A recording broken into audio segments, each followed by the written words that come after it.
तो प्यारे बच्चों नमस्कार, आपकी तरफ फिर से आप सबका स्वागत करते हैं आपके अपने चैनल लर्न एंड शेयर के यूट्यूब प्लेटफॉर्म पे। तो बच्चों आज हम आप लोगों के लिए लेकर आए हैं मिशन 30 का चैप्टर नंबर 5। जैसा कि आप सबको बताया है मिशन 30 में हमने ठानी है क्लास 12 के सारे चैप्टर को 30 घंटे में निपटाने की। ऐसा हमने मतलब कुछ वादा आप लोगों से किया है, तो मिशन 30 का यही हमारा एक स्टेटमेंट है। तो हम कंप्लीट फिजिक्स करने वाले हैं 30 घंटे में क्लास 12 की। इसमें 4 चैप्टर के वन शॉट ऑलरेडी आपको मिल चुके हैं। ये 5th चैप्टर का वन शॉट बहुत आसान और छोटा सा चैप्टर है। एग्जाम में इससे रिलेटेड मुश्किल से 3 मार्क्स के प्रश्न बनेंगे और तो बहुत आसान होंगे। तो मोस्टली जो चैप्टर है थ्योरी बेस्ड है, एक मुश्किल से डेरिवेशन है इसके अंदर बीच में, बाकी पूरा का पूरा चैप्टर बहुत आसान इजी है। वन शॉट भी कोशिश यही करूंगा कि मैं 1.5 घंटे के अंदर अंदर कंप्लीट हो जाए। मैं अपनी तरफ से पूरी कोशिश कर रहा हूं, ठीक है। बट ऐसा भी नहीं करना है कि जल्दी जल्दी के चक्कर में आपका चैप्टर जो आपको समझना है, ठीक है। तो कोशिश करेंगे, आराम से पढ़ेंगे और पूरे चैप्टर को फिनिश करेंगे, ठीक है। चलो तो ज्यादा टाइम वेस्ट नहीं करते, स्टार्ट करते हैं हमारा चैप्टर। चैप्टर का नाम है चुंबकत्व एवं द्रव्य। ये पुराने वाले चैप्टर से थोड़ा बहुत रिलेटेड है, मुझे ऐसा लगता है पर्सनली अपने लेवल पर। ये चैप्टर पहले होना चाहिए था और चौथा चैप्टर बाद में होना चाहिए था, पर एनसीईआरटी वालों ने चुंबक के बारे में जो बेसिक नॉलेज जो आपको पहले देनी चाहिए थी वो नहीं दे करके पहले किसी धारावाही चालक के कारण चुंबक के क्षेत्र के बारे में आपको बताया, ठीक है। तो चुंबकत्व सब जानते हो, मैग्नेटिज्म, यानी हम कहीं ना कहीं चुंबक के बारे में बात करेंगे। और द्रव्य का मतलब होता है मैटर। हमारे आसपास जितनी भी चीजें जो स्थान घेरती है, जिनका कुछ द्रव्यमान होता है, उन सबको अपन द्रव्य कहते हैं। आप सब 9th क्लास के पहले चैप्टर में पढ़कर आए हो, ठीक है। सबसे पहले स्टार्ट करते हैं टेबल ऑफ कंटेंट यानी इस चैप्टर के चैप्टर फ्लो के साथ, ठीक है। तो पहला टॉपिक आप सब जानते हो, अपन भूमिका यानी इंट्रोडक्शन से स्टार्ट करेंगे। सेकंड टॉपिक जो अपन स्टार्ट करेंगे कि भाई एक छड़ चुंबक क्या होता है, एक बार मैग्नेट क्या होता है। मैं अंग्रेजी में इसको लिख देता हूं, शायद मिस हो गया है। तो बार मैग्नेट क्या चीज होती है वो अपन यहां पे पढ़ेंगे, बार मैग्नेट। इसके बाद बच्चों अपन आएंगे चुंबकत्व एवं गाउस के नियम पे। अच्छा, बीच में कुछ काफी सारे टॉपिक्स जो आप ऐसा मत सोचिए कि नहीं है, बीच में भी बहुत सारे छोटे छोटे टॉपिक्स हैं। तो चुंबकत्व एवं गाउस का नियम अपन पढ़ेंगे। उसके बाद अपन आएंगे भू चुंबकत्व पे, काफी ज्यादा इंपॉर्टेंट टॉपिक है। अगर 3 नंबर का प्रश्न एग्जाम में बनता है तो मोस्ट प्रोबेबली इसी टॉपिक से बनेगा। 2 अंक का प्रश्न आता है इस पे, 2 नंबर का क्वेश्चन आएगा, ठीक है। 2 या फिर 1 नंबर का प्रश्न। अगर एक सिंगल डेफिनेशन पूछी तो 1 नंबर, और अगर कोई न्यूमेरिकल या इस टाइप का कुछ उसने दिया या 2 डेफिनेशन पूछी तो फिर 2 नंबर का प्रश्न बनता है। फिर पढ़ाएंगे अपन चुंबकीकरण एवं चुंबकीय तीव्रता। इसके आने के चांसेस थोड़े से कम रहते हैं, ठीक है। और लास्ट टॉपिक है बच्चों हमारे पास पदार्थों के चुंबकीय गुण। पदार्थों के चुंबकीय गुण में अपन इसको 3 पार्ट में कैटेगराइज करेंगे। शायद आपने केमिस्ट्री में 11th में भी पढ़ा हुआ है, ठीक है ना। डायमैग्नेटिक्स, पैरामैग्नेटिक्स और क्या बोलते हैं फेरोमैग्नेटिक्स, जिसको अपन हिंदी के अंदर पति चुंबकीय, अनुचुंबकीय और लोह चुंबकीय पदार्थ बोलते हैं, ठीक है। और उसके बाद में लास्ट में बीएच का मतलब अगर पदार्थ को चुंबकित और विचुंबकित करते हैं तो उसका वक्र कैसा बनता है वो पढ़ेंगे, ठीक है। चलो स्टार्ट करते हैं। सबसे पहले इंट्रोडक्शन के साथ स्टार्ट करते हैं। स्टार्ट हुई थी इसकी स्टोरी मैग्नेशिया नाम की एक टापू से। मैग्नेशिया नाम का एक टापू, आज ये समझ लीजिए ईसा से 600 वर्ष पूर्व की बात हम कर रहे हैं। ईसा से 600 वर्ष पूर्व का मतलब है जब जीसस क्राइस्ट का बर्थ हुआ था। कई जगह लिखा होता है ना, अब जैसे अब बुक में जैसे लिखा है 600 ईसा पूर्व। अब इसका क्या मतलब है? इसका मतलब ये है कि जब जीसस क्राइस्ट का बर्थ हुआ था, जो क्रिश्चियंस के जो गॉड हैं उनका जब बर्थ हुआ था उससे 600 साल पहले, ठीक है ना। और ईसा पश्चात लिखा हो तो समझ जाइए हम बात कर रहे हैं हमारे जीसस क्राइस्ट के बर्थ के बारे में। तो स्टार्ट होती है कहानी ईसा से। ईसा के जन्म से 600 साल पहले मैग्नेशिया नाम का एक द्वीप था, अभी भी है, टापू है। और ये जो टापू है यहाँ पर गडरिया थे। गडरिया समझते हो ना, वो जो बकरियां मतलब वो भेड़े वगैरह बकरियां वगैरह चलाते हैं, जिनके पास एक डॉग होता है जो उन सबको एक जगह रखने का काम करता है, ठीक है। तो उनके पास में एक लाठी होती थी, अभी भी होती है आप लोगों के पास, पता है हमारे गाँव में होती है लोगों के पास लाठी। तो उनके पास जो लाठी थी ना, उसके नीचे एक मेटल का एक लेयर लगा हुआ होता था ऊपर और नीचे, ठीक है, ताकि वो लाठी नीचे और ऊपर से टूटे ना। तो उन्होंने मेटल की प्लेट लगा रखी थी, लेकिन जब वो उसको पहाड़ पे रखते थे, चट्टानों पे रखते थे, तो वो नीचे से चिपकती थी। तो उन्होंने इस चीज की शिकायत करी, कंप्लेन करी। तो यहां से लोगों को पता चला कि यार यहाँ पे कोई ऐसी चीज दफन है, मतलब सॉरी दबी हुई है, दफन नहीं दबी हुई है, जो लोहे की चीजों को अपनी तरफ आकर्षित करती है। तो यहां से उनको एक अयस्क मिला, वो एक्चुअली चुंबक का अयस्क था, जिसको अपन बोलते हैं मैग्नेटाइड। मैग्नेटाइड चुंबक का अयस्क है। अयस्क का मतलब आई होप सब समझते हैं, जिसमें से वो पर्टिकुलर मतलब धातु या जो भी पदार्थ है वो निकलता है, ठीक है, जिसमें उसकी क्वांटिटी ज्यादा होती है। तो मैग्नेटाइट, मैग्नेशिया गांव से इसका नाम पड़ा। तो वहां पर इसका अयस्क था जिससे बाद में उसको सिंथेसाइज करके उन लोगों ने चुंबक बनाया, ठीक है। चीनी लोग भी चुंबक का यूज काफी ज्यादा करते थे। चुंबक का यूज चीनी, हिंदुस्तानी के अंदर, हिंदुओं में तो कहीं ऐसा लिखा नहीं है, ठीक है। बाकी चीनी लोगों को एक जगह से दूसरी जगह मतलब समुद्र यात्रा करने का काफी शौक है शुरू से ही। तो वो है ना जगह जगह जाने के लिए चुंबक का यूज करते थे। तो ऐसा मानते थे कि चीनी लोगों ने पहली बार चुंबक का यूज करा डायरेक्शन पता करने के लिए, ठीक है। तो इसलिए इसका एक और नाम पड़ गया लोडस्टोन। लोडस्टोन को अगर मैं तोड़ूं तो एक दो वर्ड से मिलकर बना हुआ है leading stone. Leading stone, stone मतलब पत्थर और लीडिंग मतलब दिशा दिखाने वाला। तो दिशा दिखाने वाला पत्थर, दिशा दिखाने वाला पत्थर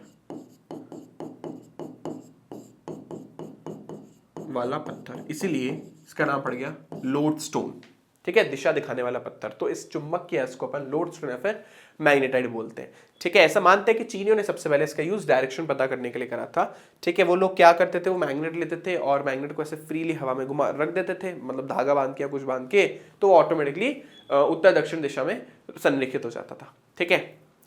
इसके अलावा एक और आप लोगों ने चीज देखी होगी कि एक सुई ले लो, सुई ले लो, सुई तो नहीं, ऑल पेन होती है, ऑल पेन ले लो, या फिर स्टेपलर की पेन होती है वो ले लो। एक अलग पेन होती है ना ऐसी तिकोनी, पेपर पे लगाने वाली, पेपर क्लिप जिसको बोलते हैं, ऐसे कुछ होती है यार, सही से तो नहीं बन रही मेरे से, ऐसी कुछ होती है ना पेपर क्लिप, ठीक है।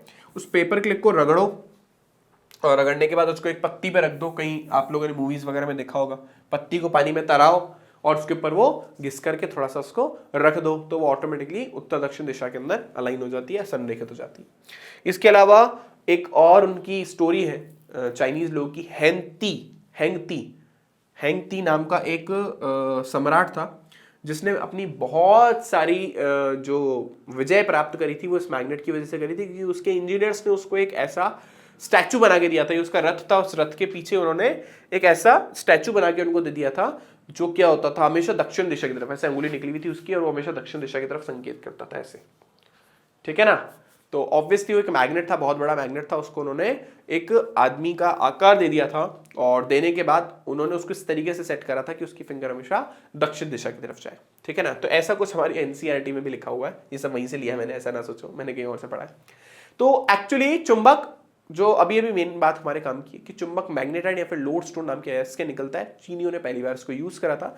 इसको अगर अपन हवा में श्रद्धापूर्वक लटका देंगे तो उत्तर दक्षिण दिशा में ही संकेत करेगा, ठीक है। ये चुंबक की चुंबक रेखा है जिसके बारे में अपन आगे डिटेल में बात करेंगे कि भाई चुंबक जो है अगर उसके चारों तरफ अपन आयरन फिलिंग यानी लोह चूर्ण को रख देते तो लोह चूर्ण कुछ इस प्रकार संरेखित हो जाता है और ये जो रेखा है इसको अपन क्या बोलते हैं, चुंबकीय क्षेत्र रेखा। तो चुंबकीय क्षेत्र रेखाएं क्या होती है, चुंबक के चारों तरफ के चुंबकीय क्षेत्र को निरूपित करने के लिए जो अपन रेखाएं ड्रॉ करते हैं, जो इमेजिनरी लाइंस अपन ड्रॉ करते हैं, जो काल्पनिक रेखाएं अपन ड्रॉ करते हैं, उसको अपन क्या बोलते हैं, चुंबकीय क्षेत्र रेखाएं,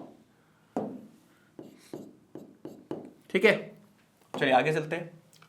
क्षण चुंबक या बार मैग्नेट क्या होता है, अब इसके बारे में बात करते हैं बच्चों। बार मैग्नेट है क्षण चुंबक एक मतलब एक नॉर्मल जो भी आप जैसे मान लो ये मैंने लिया, ये हर जो आपके आसपास जितने भी चुंबक दिख रहे हो सबके सब बार मैग्नेट है, जिसका एक नॉर्थ पोल एक साउथ पोल होता है, ठीक है, जो एक छड़ के रूप में दिखता है, इसलिए इसका नाम पड़ गया क्षण चुंबक या बार मैग्नेट। तो क्षण चुंबक या बार मैग्नेट में या किसी भी चुंबक में दो ध्रुव होते हैं, नॉर्थ पोल और साउथ पोल, ठीक है, इनको ध्रुव बोलेंगे अपन। और अगर हम इसे स्वतंत्रतापूर्वक लटका देंगे तो ये उत्तर दक्षिण दिशा में संरेखित हो जाएंगे, भी आप सब जानते हो। हमेशा समान ध्रुव एक दूसरे को प्रतिकर्षित करते हैं और असमान ध्रुव हमेशा एक दूसरे को आकर्षित करते हैं। ये एक हॉर्सशू मैग्नेट है, घोड़े के नाल के आकार का चुंबक है जिसमें नॉर्थ और साउथ पोल यहाँ पर होते हैं। ये आपका गोलाकार चुंबक है, गोलाकार मैंने आपको दिखाया भी था जब मैंने पढ़ाया था, तो ये गोलाकार आपका चुंबक है। अलग अलग प्रकार के हो सकते हैं मतलब। अच्छा, इनमें कुछ डेफिनेशन है वैसे सिलेबस में नहीं, पर मैं आपको बता रहा हूँ क्योंकि आपके लिए इंपॉर्टेंट है। इसमें पहली है हमारे पास प्रभावी लंबाई, इफेक्टिव लेंथ। क्या होता है कि जो ध्रुव होते हैं वो चुंबक के कभी भी कोने पे नहीं होते, जो ध्रुव होते हैं वो चुंबक के थोड़ा अंदर की तरफ होते हैं, कॉर्नर से थोड़ा अंदर की तरफ होते हैं, ठीक है। तो इन ध्रुवों के बीच की जो दूरी होती है उसको अपन बोलते हैं चुंबक की प्रभावी लंबाई। और ये जो लंबाई होती है वो कुल मतलब ये जो दूरी होती है इन दोनों ध्रुवों के बीच की वो कुल लंबाई का 5/6 गुना होती है। वापस सुनिएगा, जो चुंबक के ध्रुव होते हैं वो मतलब मान लो चुंबक है तो नॉर्थ पोल और साउथ पोल बिल्कुल कोने में नहीं होंगे, ये थोड़ा अंदर की तरफ होंगे, ठीक है ना, ऐसे कुछ अंदर की तरफ होंगे। तो इन दोनों के बीच की जो दूरी है, इन दोनों के बीच की जो दूरी है, इसको अपन क्या बोलते हैं, इसको हम बोलते हैं प्रभावी लंबाई, और ये कुल लंबाई का 5/6 गुना होता है, ठीक है। अब चुंबकीय अक्ष क्या होता है, इसके चुंबक के केंद्र से जो एक रेखा या आप एक लाइन, इमेजिनरी लाइन जो है, एक काल्पनिक रेखा जो गुजरती है, उसको अपन बोलते हैं चुंबकीय अक्ष, सिंपल। चुंबकीय याम्योत्तर क्या होता है, मैग्नेटिक मेरिडियन क्या होता है, मैं आपको बता देता हूं। चुंबकीय अक्ष से, ये जो चुंबकीय अक्ष आपको दिख रहा है, इससे काल्पनिक तल पास होता है, जिसको अपन बोलते हैं चुंबकीय याम्योत्तर, जो इसके जस्ट लंबवत होता है, कुछ इस तरीके का, ठीक है। देखिए कुछ इस तरीके की कहानी है। मान लीजिए चुंबक है, एग्जाम्पल दूं तो जैसे मान लो मेरा सेलफोन है, अब मेरे जो सेलफोन है मान लो एक चुंबक है, ये इसका नॉर्थ पोल है और ये इसका साउथ पोल है, और ये इसका चुंबकीय अक्ष बीच वाला, ठीक है। इससे एक प्लेन पास होगा, इस तरीके से तल पास होगा, समझ रहे हो ना मेरी बात। अब यार इससे अच्छा तल मैं नहीं बना सकता, तो मान लो ये तल है, मेरी अंगुलियां जो तल है, एक कोई तल है जो इसकी लंबवत है, समझ रहे हैं ना आप, इसको अपन बोलते हैं चुंबकीय याम्योत्तर, मैग्नेटिक मेरिडियन, ठीक। कुछ इंपॉर्टेंट चीजें मैं आपको बता देता हूं, जैसे अपन ने फर्स्ट चैप्टर से इसको कंपेयर करते हुए चलेंगे। फर्स्ट चैप्टर में जैसे अपन ने द्विध्रुव आघूर्ण पढ़ा था, उसके लिए फॉर्मूला था Q×2L, जहां पे अपन बोलते थे आवेश, कोई भी एक आवेश का परिमाण लो और आवेशों के बीच की दूरी से उसको गुणा कर दो। वैसे यहाँ पर अपन अगर हमें चुंबकीय द्विध्रुव आघूर्ण निकालना हो तो हम किसी भी चुंबक के एक ध्रुव की ध्रुव प्राबल्यता लेंगे। यहाँ पे अपन इसको बोलते हैं ध्रुव प्राबल्यता, मतलब ध्रुव की किसी दूसरे ध्रुव या दूसरे चुंबकीय पदार्थ को आकर्षित या प्रतिकर्षित करने की पावर। जैसे आवेश क्या होता है, आवेश का परिमाण क्या होता है, जितना ज्यादा परिमाण उतना ज्यादा वो बल आरोपित करता है किसी भी दूसरे आवेश पर। वैसे चुंबक के चुंबकीय ध्रुव की प्राबल्यता का मतलब क्या है कि वो दूसरे चुंबकीय पदार्थ पर कितना बल लगाएगा। एक मान लो पावरफुल मैग्नेट है तो ज्यादा बल लगाएगा, कम पावरफुल मैग्नेट है तो कम बल लगाएगा, दुर्बल मैग्नेट है तो दुर्बल बल लगाएगा, ठीक है। तो ध्रुव प्राबल्यता बताती है वो कितना बल लगा सकता है चुंबकीय पदार्थ पर, तो उसको अपन निरूपित कर रहे हैं यहाँ पे कैपिटल M से, और L उसकी प्रभावी लंबाई है। वहां पे फॉर्मूला होता था E=F/Q, यानी एकांक लंबाई पर लगने वाला बल, जिसको अपन बोलते थे विद्युत क्षेत्र, तो यहाँ पे अपन बोलते हैं चुंबकीय क्षेत्र, एकांक ध्रुव प्राबल्यता पर लगने वाला बल, ठीक है। वहां पे हमारे पास फॉर्मूला होता था Q=F/E, इसको रीअरेंज करता हूं, ऐसे यहाँ पे हमारे पास M, अगर हमें किसी भी चुंबक के लिए ध्रुव प्राबल्यता निकालनी हो तो हम बल को चुंबकीय क्षेत्र की तीव्रता से भाग देते हैं, ठीक है। ऐसे इतना एनसीईआरटी में नहीं देखा, मस्त रहो। तो प्रत्येक क्षण चुंबक एक चुंबकीय द्विध्रुव की भांति व्यवहार करता है। जैसे द्विध्रुव के अंदर दो आवेश होते थे, पॉजिटिव और नेगेटिव, वैसे हमारे चुंबक में भी दो पोल्स हैं, इसलिए चुंबकीय जो आपका क्षण चुंबक होता है वो चुंबकीय द्विध्रुव की भांति व्यवहार करता है। इवन किसी भी चुंबक के अंदर मोनोपोल एग्जिस्ट नहीं करता, मतलब एक सिंगल पोल आपको नहीं मिलेगा, नॉर्थ पोल अलग कर दो, साउथ पोल अलग कर दो, दैट इज नॉट पॉसिबल। चुंबक को आप तोड़ोगे तो वापस वो तो चुंबकों में कन्वर्ट हो जाएगा, 1000 पार्ट, करोड़ पार्ट, 1 अरब पार्ट भी कर दोगे ना तो भी हर टुकड़ा एक चुंबक की तरह व्यवहार करेगा, उसमें मोनोपोल एग्जिस्ट नहीं करता, ठीक है, एक सिंगल पोल एग्जिस्ट नहीं करता। ओके, ध्रुव प्राबल्यता, जैसा मैंने ध्रुव प्राबल्यता बोलो या ध्रुव सामर्थ्य बोलो एक ही बात है, कुछ अलग नहीं है। प्राबल्यता भी बोल सकते हो, ध्रुव प्राबल्यता भी बोल सकते हो उसको, प्राबल्यता, ठीक लिखा मैंने।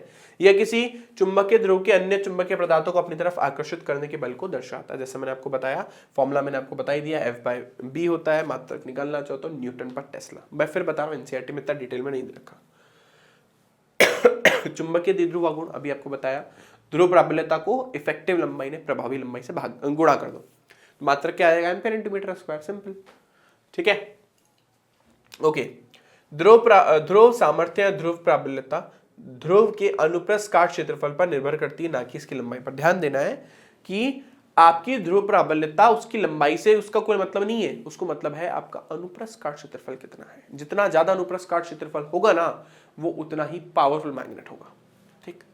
ओके, तो जैसे मान लीजिए ये एक चुंबक है, इसके लिए क्षेत्रफल ज्यादा है, जैसे आपको दिख रहा होगा ये चुंबक है ना, अब देखिए इसका क्षेत्रफल ज्यादा है, इसका क्षेत्रफल जो है कम है कंपैरेटिवली, तो इसका क्षेत्रफल कम तो ध्रुव प्राबल्यता है, ध्रुव सामर्थ्य भी कम, इसका क्षेत्रफल ज्यादा तो ध्रुव सामर्थ्य भी ज्यादा, तो क्षेत्रफल बढ़ाने से ध्रुव सामर्थ्य बढ़ती है, ठीक है।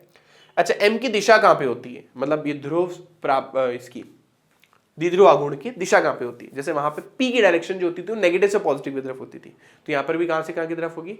आप नेगेटिव को मान लो, वहां पे जो पॉजिटिव होता था ना, यहाँ पे कौन है, उत्तरी ध्रुव, और वहां पे जो नेगेटिव होता था उसको मान लो आप दक्षिणी ध्रुव। तो वहां पे पी जो होता था ना,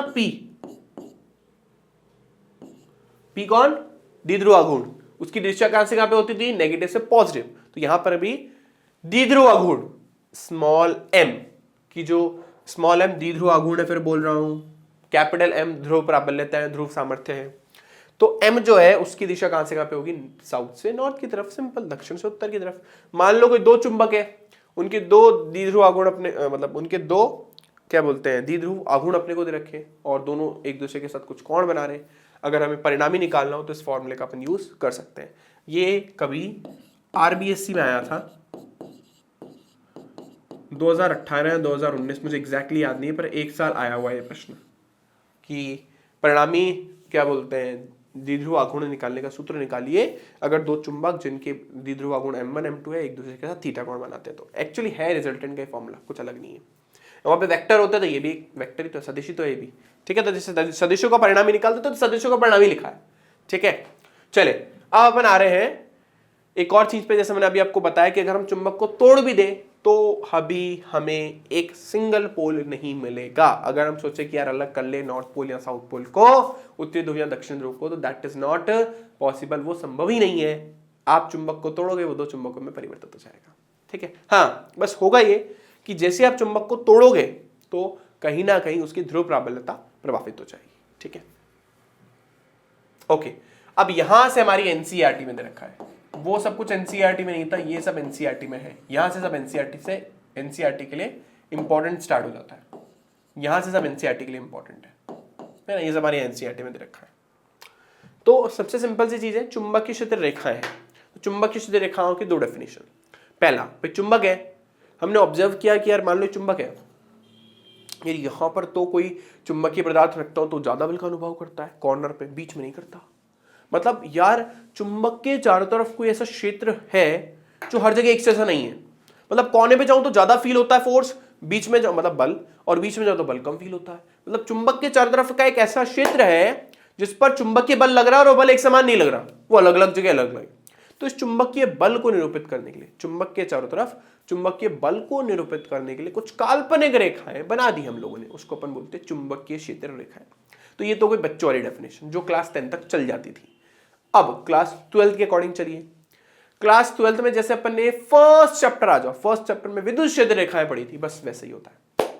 अब अपन ने क्या बोला था, एकांक धनावेश जिस पाथ को फॉलो करे, जिस पथ का अनुसरण करे, उसको अपन विद्युत क्षेत्र बोलते हैं। वैसे ही एकांक ध्रुव जिस पथ का अनुसरण करे उसको अपन बोलते हैं चुंबकीय क्षेत्र। आपको याद होगा आप लोगों ने 10th क्लास के अंदर दो मेथड पढ़े थे चुंबकीय क्षेत्र रेखाएं खींचने के। पहला मेथड था, आप एक चुंबक लो, उसके ऊपर एक पेपर रखो और उसके ऊपर आयरन फिलिंग डाल दो, मतलब लोहा चूर्ण। लोहा चूर्ण सब समझते हो ना, वो घिसाई के बाद, लोहे के घिसने के बाद जो पाउडर जैसा निकलता है, ठीक है ना। पूरा पाउडर तो नहीं होता, होते तो लोहे के छोटे छोटे पीसेज हैं लेकिन बहुत बारीक हो जाते हैं, ठीक है। तो वो डालते हैं और उसको थोड़ा हिलाते हैं, तो आप देखते हो कि चुंबक के चारों तरफ चुंबकीय क्षेत्र रेखा आपको दिखने लग जाती है। एक तो मेथड ये था जो सबसे आसान है, सबसे सिंपल है। दूसरा मेथड भी था। दूसरे मेथड में तुम्हारे पास एक चुंबक होता था और उस चुंबक पर आप एक छोटी सी चुंबकीय सुई, पता ना आपको, एक छोटी सी चुंबकीय सुई होती है, इतनी सी, लैब में भी दिखाई होगी टीचर ने तुम्हें, वो रख देते यहाँ पे। वो जिस दिशा को इंडिकेट करती थी वहां पे एरो, मतलब एक डॉट बना देते थे। फिर उस डॉट पे वापस चुंबकीय सुई रख देते थे। फिर जिस दिशा को इंगित करती थी वहां पे फिर वापस एक डॉट बना देते। ऐसे करते करते करते करते हमें समझ आता था कि अगर मैं नॉर्थ पोल से निकल के जा रहा हूं तो मैं कहां पे पहुंच जाऊंगा, ऑटोमेटिकली साउथ पोल। तो आप समझ लीजिए कि ये हमारे पास ये एकांक आपका ध्रुव है, सिर्फ क्योंकि हम सिर्फ नॉर्थ पोल देख रहे हैं, साउथ पोल से हमें मतलब ही नहीं है। तो मान लीजिए एकांक ध्रुव है। अब इस एकांक ध्रुव ने जिस भी पाथ का अनुसरण किया है, जिस भी पाथ का अनुसरण करा, उसी को तो बोल रहे हैं चुंबकीय क्षेत्र। मान लीजिए यहां से मैंने आपको समझाया भी था उस टाइम कि यहां से मुझे यूपी जाना है और मैं रेल से जा रहा हूं, ट्रेन से जा रहा हूं, तो ट्रेन जिस पाथ ट्रैक को फॉलो करेगी, भाई ट्रेन किस पाथ को फॉलो करेगी, जहां पर ट्रैक है। वैसे ये क्या बोलते हैं, जो आपका ध्रुव है, जो एकांक ध्रुव है, वो किसको फॉलो करेगा, जहां पर चुंबकीय क्षेत्र है। तो इसकी डेफिनेशन क्या बन गई, एकांक उत्तरी ध्रुव जिस बंद वक्र पर गति करता है या जिस पथ का अनुसरण करता है उसको अपन क्या बोलते हैं, चुंबकीय क्षेत्र, ठीक है, क्षेत्र रेखा है। अच्छा, बाहर तो नॉर्थ से साउथ की तरफ और अंदर साउथ से नॉर्थ की तरफ, इस तरीके से एक बंद वक्र बनाती है। इसलिए डेफिनेशन मैंने वर्ड लिखा है बंद वक्र, वहां पे बंद वक्र नहीं होता था, कि वहां पे कभी भी मतलब वहां पर एक सिंगल पोल एग्जिस्ट, सिंगल आवेश मतलब पॉजिटिव चार्ज या नेगेटिव चार्ज एग्जिस्ट करता था, इसलिए वो कभी भी बंद वक्र नहीं बनाते थे। लेकिन ये एक बंद वक्र बनाते हैं, रीजन क्योंकि यहां पर एक मोनोपोल एग्जिस्ट नहीं करता। ठीक है ना। तो अगर आपसे कोई चुंबक क्षेत्र और विद्युत क्षेत्र में अंतर पूछ ले तो विद्युत क्षेत्र बंद वक्र नहीं बनाते, चुंबक क्षेत्र बनाते, बस दोनों में इतना सा अंतर है, एक सिंगल अंतर है, कुछ भी नहीं। तो ये बंद वक्र बनाते, वो नहीं बनाते। इसकी चुंबकीय रेखाएं आप लोगों ने ऑलरेडी शायद पढ़ी हुई है कि पोल्स पे यानी ध्रुवों पर ज्यादा होती है, बीच में कम होती है। ठीक है ना। चुंबकीय क्षेत्र रेखाएं बाहर की तरफ नॉर्थ से साउथ और अंदर की तरफ साउथ से नॉर्थ की तरफ होती है। चुंबकीय क्षेत्र रेखाएं कभी भी एक दूसरे को नहीं काटती, अगर काटेगी तो वहां पर चुंबक क्षेत्र की दो दिशाएं होगी, जो कि संभव नहीं है। कहने का क्या तात्पर्य समझो, मान लो अगर चुंबकीय क्षेत्र रेखा कट कर गई किसी पॉइंट पे, तो उस कटान बिंदु पर अगर मैं चुंबकीय सुई को रखूंगा तो चुंबक सुई पता है क्या करेगी, अगर ऐसा होता तो चुंबकीय सुई कभी इधर दिशा थी, कभी इधर दिशा थी, कभी इधर दिशा थी, कभी इधर दिशा, मतलब वैसे वाइब्रेट ऐसे करती रहती, टक टक टक टक टक टक टक टक टक टक टक। कहां जाऊं मैं, दो दिशाएं कैसे बताऊं, ऐसा थोड़ा ना होता। चुंबकीय सुई दो दिशाएं नहीं दिखा सकती, एक ही दिखा सकती है। इसलिए कभी भी चुंबकीय रेखा एक दूसरे को नहीं काट सकती, क्योंकि चुंबकीय सुई एक ही टाइम पे एक ही पॉइंट पे दो अलग अलग डायरेक्शन पे नहीं हो सकती, एक वो और एक उसका भूत, ऐसे नहीं होगा ना, वो खुद ही होगी अकेली। फिर है चुंबकीय क्षेत्र रेखाएं पे अगर अपन किसी भी बिंदु पर एक स्पर्श रेखा खींच दें तो वो चुंबकीय क्षेत्र की दिशा को बताती है। मान लो इस पॉइंट पे मुझे चुंबकीय क्षेत्र की दिशा पता करनी है, मैं एक स्पर्श रेखा खींच दूंगा, यहां पता करनी है स्पर्श रेखा खींच दूंगा, यहां पता करनी है स्पर्श रेखा खींच दूंगा, यहां पता करनी है स्पर्श रेखा खींच दूंगा। मतलब जहां पर भी चुंबकीय क्षेत्र की दिशा पता करनी है वहां पे स्पर्श रेखा खींच दो ना, उसकी दिशा को बता देगी। अच्छा, चुंबक क्षेत्र की जो तीव्रता है कि चुंबक क्षेत्र कितना प्रबल है, कितना पावरफुल है, वो किस पे डिपेंड करता है कि चुंबकीय क्षेत्र रेखाओं का घनत्व कितना ज्यादा है। जितनी पास पास है ना चुंबकीय क्षेत्र रेखाएं, जितनी क्लोज है उतना ही ज्यादा चुंबकीय क्षेत्र स्ट्रॉन्ग होगा। जितनी ज्यादा चुंबकीय क्षेत्र रेखाएं दूर दूर होगी उतना ही चुंबकीय क्षेत्र वीक होगा। जैसे ये एक समान चुंबकीय क्षेत्र है क्योंकि चुंबकीय क्षेत्र एक दूसरे के समांतर है, ये असमान चुंबकीय क्षेत्र है क्योंकि चुंबकीय क्षेत्र रेखाएं एक दूसरे के समांतर नहीं है। यहाँ पर चुंबकीय रेखा पास पास है, चुंबकीय क्षेत्र ज्यादा स्ट्रांग हो गया। यहाँ पे दूर दूर चली गई, चुंबकीय क्षेत्र जो है वो वीक हो गया। जैसे विद्युत क्षेत्र रेखा थी ना, बिल्कुल कॉपी उसी का ही, कुछ भी अलग नहीं पढ़ा रहा हूँ। समझ गए होंगे आई होप सब बच्चे। ठीक है, चलिए अब आगे, चुंबकीय रेखाओं के गुणधर्म खत्म। ओके, चलिए अब आ जाते हैं सबसे खतरनाक डेरिवेशन पे, क्षण चुंबक एक परिनालिका के रूप में। यानी हम ऐसा क्या प्रेडिक्ट कर रहे हैं, हम बोल रहे हैं कि अगर मैं एक क्षण चुंबक को लूं और एक परिनालिका को लूं तो दोनों आपस में एक जैसे ही हैं। जैसे एक परिनालिका जो एक क्षण चुंबक की तरह व्यवहार करती है, एक क्षण चुंबक एक परिनालिका की तरह व्यवहार करता है। जैसे क्षण चुंबक में दो ध्रुव होते हैं तो परिनालिका में दो ध्रुव बनने चाहिए। क्षण चुंबक के अंदर जैसे चुंबकीय रेखाएं ऐसे नॉर्थ से साउथ की तरफ निकलती है और अंदर साउथ से नॉर्थ जाती है, ध्रुवों पर ज्यादा प्रबल होता है, चुंबक क्षेत्र बीच में से कम होता है, वैसे ही परिनालिका भी एग्जैक्टली सेम चुंबक की तरह व्यवहार करेगी, क्षण चुंबक की तरह। तो यहाँ पे अपन बोल रहे हैं क्षण चुंबक का परिनालिका की तरह व्यवहार, मतलब अब उल्टा बोल रहे हैं कि क्षण चुंबक जो है, मतलब जो परिनालिका है, वैसे इसमें उल्टा लिखा है, परिनालिका जो है उसको क्षण चुंबक जैसा दिखाना है कि वो क्षण चुंबक जैसा व्यवहार करती है। तो उसके लिए अपन एक परिनालिका ली, ठीक है ना। परिनालिका अपन ने लास्ट चैप्टर में पढ़ी ली है, मतलब अपन ने तार लिया, उसको पास पास पास पास लपेट दिया। अब इस परिनालिका की लंबाई को अपन मान लेते हैं कि 2L लंबाई की परिनालिका है, ठीक है ना। मैंने मान लो ये परिनालिका ली, इसको जाके मैंने ओरिजिन पे रख दिया, मूल बिंदु पे जाके रख दिया। अब क्योंकि ये मूल बिंदु पे रख गई तो ये माइनस एक्स एक्सेस है और ये प्लस एक्स एक्सेस है, समझ रहे हो ना। ये माइनस एक्स एक्सेस है, ये प्लस एक्स एक्सेस है, ऊपर नीचे वाला वाई एक्सेस। मेरी जो फिंगर आपको दिख रही है, दिख रही है, ये परिनालिका आपने रखी ना, ये माइनस एक्स में चला गया, प्लस एक्स में चला गया। तो इसके कोऑर्डिनेट यानी इसके निर्देशांक कितने होंगे, -L,0, क्योंकि टोटल लंबाई कितनी थी 2L। समझाता हूँ, मान लो 2 सेंटीमीटर है, 1 सेंटीमीटर यहाँ रखिए, 1 सेंटीमीटर यहाँ रखिए, तो इसके कोऑर्डिनेट कितने होंगे निर्देशांक, -1,0। एक्स कोऑर्डिनेट तो 1, वाई कोऑर्डिनेट 0, क्योंकि एक्स अक्ष पे कर रहा हूँ मैं। ऐसे इसके निर्देशांक कितने हो गए 1,0। अतः इसका निर्देशांक हो गया -L, इसका हो गया +L, खत्म, क्योंकि ये मूल बिंदु पर रखा है, ठीक है। इसकी त्रिज्या को अपन ने ले लिया है A, ये इसका नॉर्थ पोल है, ये साउथ पोल है, और इस परिनालिका की वजह से इसके अक्ष पर ही, एक्स एक्सिस पर ही अपन ने आगे एक पॉइंट ले लिया। विजुअलाइज कर पा रहे हो ना। मान लो ये आपने परिनालिका ली, मूल बिंदु पर रखा, ये सब मैंने आपको बताया -L, ये +L, इसके सेंटर से, केंद्र से, मान लो इसके सेंटर या केंद्र से ये पॉइंट P है जो इसके केंद्र या सेंटर से r दूरी पर कितना चुंबकीय क्षेत्र उत्पन्न होगा, ये अपने को पता करना है। एक छड़ चुंबक कितना उत्पन्न करती है? 2, जैसे वहां पे अपन पढ़ता ना 2kPr³। तो यहाँ पे P तो बोल नहीं सकते क्योंकि P तो विद्युत द्विध्रुव गुण होता है, तो हमें तो चुंबकीय द्विध्रुव गुण चाहिए। तो चुंबकीय द्विध्रुव गुण क्या होता है? M होता है ना। तो यहाँ पे क्या फॉर्मूला बनेगा? 2km/r³। ये फॉर्मूला आना चाहिए। तो अगर इसका भी फॉर्मूला 2km/r³ आ जाएगा, इसका मतलब परिनालिका क्या है? एक छड़ चुंबक। ये चीज हम प्रूफ कर देंगे, समझ गए ना। जैसे वहां पे एक द्विध्रुव की वजह से अक्षीय बिंदु पर चुंबकीय क्षेत्र की तीव्रता निकाल देते हैं, सेम चीज यहां करनी है, बस परिनालिका के रिस्पेक्ट में। ठीक, तो हमें फॉर्मूला क्या डिराइव करके लाना है? 2km/r³।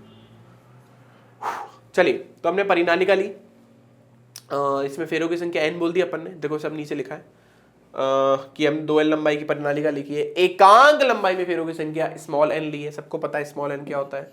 कुल फेरों की संख्या को कुल लंबाई से भाग दे दो, तो हमारे पास एकांक लंबाई में फेरों की संख्या आ जाती है।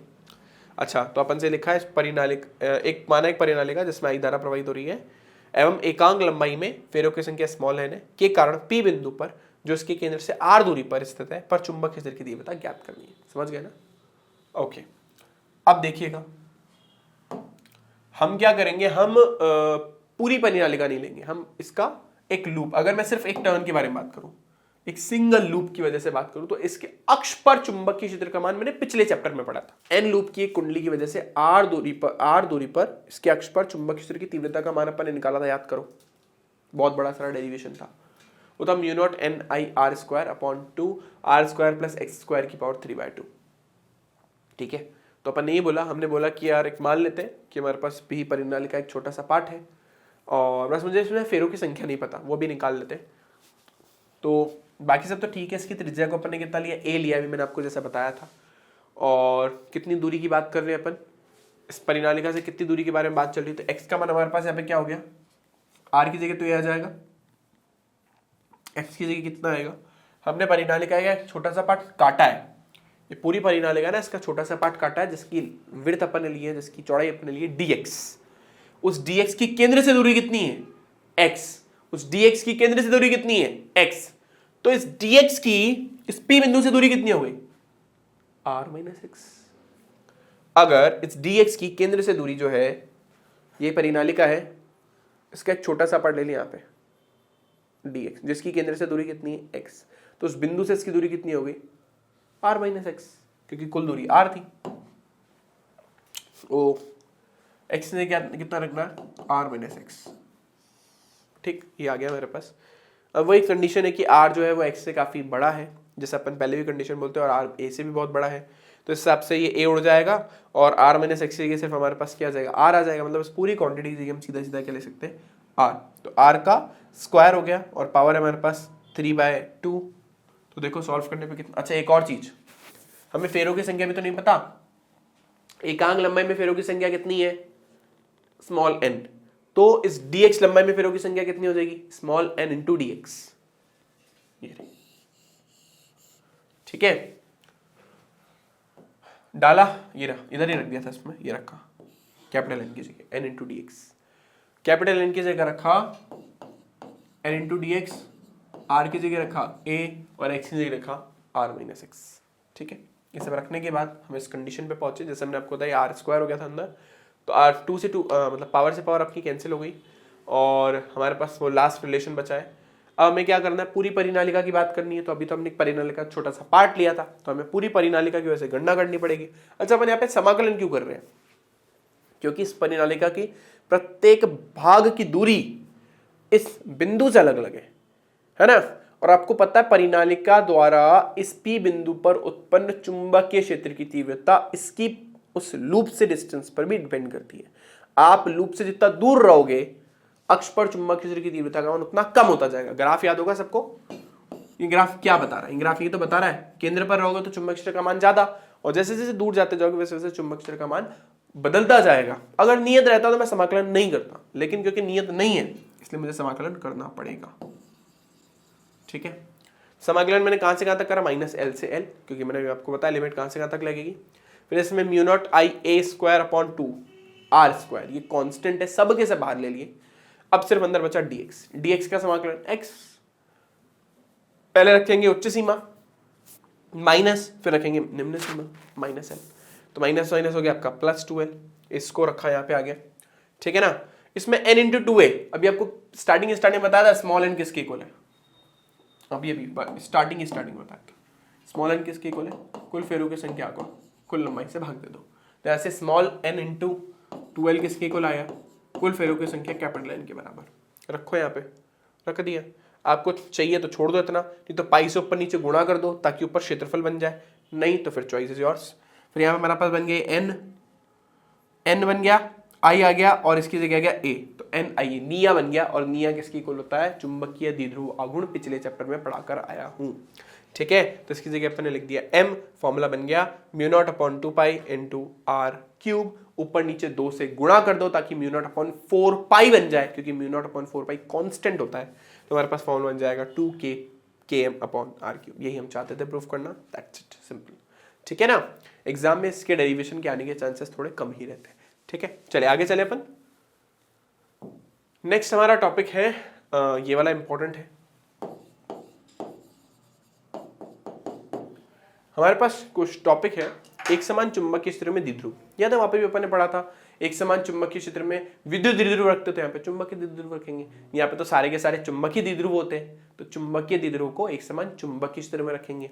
अब रखने पर क्या होगा आपको पता है, बल तो 0, लेकिन बलागुण तो उत्पन्न होगा ना, बल तो आप सबको पता है 0, लेकिन बलागुण तो उत्पन्न होना है, उस बलागुण का मान निकालना है। जैसे वहां पे फॉर्मूला याद है सबको, क्या होता था, पी साइन थीटा, फॉर्मूला होता था पी साइन थीटा,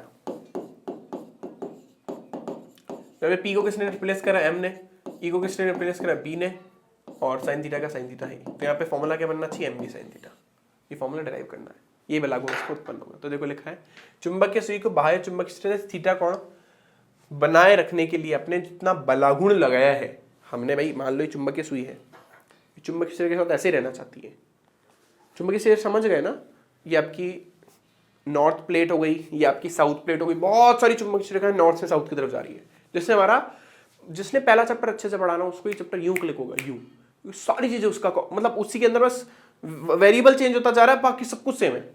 तो वहां पे अपने ऐसे रखा था, ये चाहता है ऐसा नहीं रहो, ऐसे रहो, तो कुछ घूम रहा है ना ये, पर मैं चाहता हूँ ये ऐसे रखा हुआ ना, तो उसको जबरदस्ती ऊपर खींच के ऐसा रखना चाहता हूँ मैंने कितना कार्य किया, या मैंने कितना बल लगाया, इतना एम बी साइन थीटा, इसको बोलते हैं अपन प्रत्यानयन बलागुण, ठीक है। और जो बाह्य बलागुण है वो कितना होगा हमारे पास, आई अल्फा, दोनों का अपन ने कंपेयर कर लिया, ठीक है, और हमारे पास हो गया आई, वैसे तो हमारा फॉर्मूला यही है, tau equals to M B sine theta, derivation variation मत करिए, मस्त रहिए, तो फॉर्मूला तो हमारा सीधा सीधा आ गया है ना, जैसे पहले था, सदिश रूप में लिखना है, जैसे वहाँ पे P vector cross E vector लिखते तो यहाँ पे लिखेंगे M vector cross B vector, ठीक है, ये इसका सदिश रूप है। अच्छा, मुझे क्या करना है, मुझे एक चीज और पढ़नी है, ये ऐसे करा मैंने, मान लो ऐसे रखी हुई थी चुंबकीय सुई, मैंने ऐसे करा, ऐसे थोड़ा रहूंगी, मेरे को तो ऐसे रहना है, ये ऐसे हो गई, लेकिन इसकी जड़त्वागुण की वजह से, जैसे पंखा है आपने बंद कर दिया स्विच, लेकिन फिर भी चलता रहता है ना, किसकी वजह से, उसकी जड़त्वागुण की वजह से। जड़त्व क्या करता है, इनर्शिया क्या करता है, वो उसको उसी स्टेट ऑफ मोशन, यानी उसका जो भी गति की स्थिति थी, जैसे विराम में तो विराम में रखने की कोशिश करेगा, और गति में तो गति में रखने की कोशिश करेगा। तो जैसे लीनियर मोशन में चलता है, ठीक है, वैसे सर्कुलर मोशन में चलता है, घूर्णन गति में भी वैसी कहानी होती है, ठीक है, बस वहां पे उसको जड़त्व बोलते हैं, यहाँ पे उसको जड़त्व आघूर्ण बोलते हैं, क्योंकि सर्कुलर मोशन हो गया ना, क्या बोलते हैं, वृत्तीय गति हो गई, तो आघूर्ण वर्ड लग गया इसके अंदर। तो यहां पर भी चुंबकीय सुई आती थी, ऐसे घूमी, लेकिन घूर्णन गति थोड़ी तो रहेगी ना, तो थोड़ी सी आगे घूम जाएगी, घूमने के बाद वापस बीच में आएगी, फिर वापस ऐसे ऐसे ऐसे, मतलब समझ रहे हो ना आप, अपने जड़त्वागुण की वजह से बार बार बार बार बार बार बार बार बार बार एसएचएम करेगी, सिंपल हार्मोनिक मोशन करेगी, सरल आवर्त गति करेगी, जैसे पेंडुलम नहीं टक टक टक टक घूमता रहता है, वैसे ये ऐसे ऐसे ऊपर नीचे ऊपर नीचे ऊपर नीचे होती रहेगी। क्यों, ऊपर रखा था तुमने, फिर ये तो ऐसा रहने नहीं चाहती, तो ऐसे होगी। अब ऐसे हो रही है तो उसके साथ बेचारे के साथ प्रॉब्लम, जड़त्वागुण की वजह से थोड़ी और घूम जाएगी, ये तो आगे हो जाएगी, जैसे थोड़ी आगे हुई फिर वापस आने की कोशिश करेगी, फिर थोड़ी सी घूम जाएगी, करते करते करते करते एक एसएचएम करती रहेगी, ठीक है। तो ये जो हमारे पास टाउ आया ना एम बी साइन थीटा, ये एम बी साइन थीटा किसके इक्वल है, आई अल्फा के। कहां से आया मैं आपको बता देता हूं। जैसे फोर्स का फॉर्मूला होता है ना F equals to M A, वैसे टॉर्क का फॉर्मूला होता है आई इंटू अल्फा, क्योंकि घूर्णन गति में अपन एम को किससे रिप्लेस करते हैं, आई से, जड़त्व गुण से, और ए को किसे रिप्लेस करते हैं, अल्फा से। एनसीईआरटी वालों ने बस आई को ऐसा आई बनाया, ठीक है ना, ऐसा ही बनाया। आपसे घबराइए मत, आई ही लिखा हुआ है, आपको एग्जाम में आई ही लिखना है, तो घबराने की जरूरत नहीं। बस एनसीईआरटी वाले पता नहीं कुछ भी सिंबल कहीं से भी उठाकर डाल देते, ठीक है। तो सिंपल चीजें रखनी है, टफ नहीं बनानी। तो ये आई अल्फा के इक्वल होना चाहिए। अल्फा का मान निकाला ऐसे अपन ने, एम बी, अच्छा थीटा का मान अगर बहुत छोटा और थीटा रेडियन में हो तो साइन थीटा का अप्रोक्सीमेटली वैल्यू किसके इक्वल हो जाती है, थीटा के इक्वल। तो यहाँ पे साइन थीटा को अप्रोक्सीमेटली अपन ने थीटा में लिखा।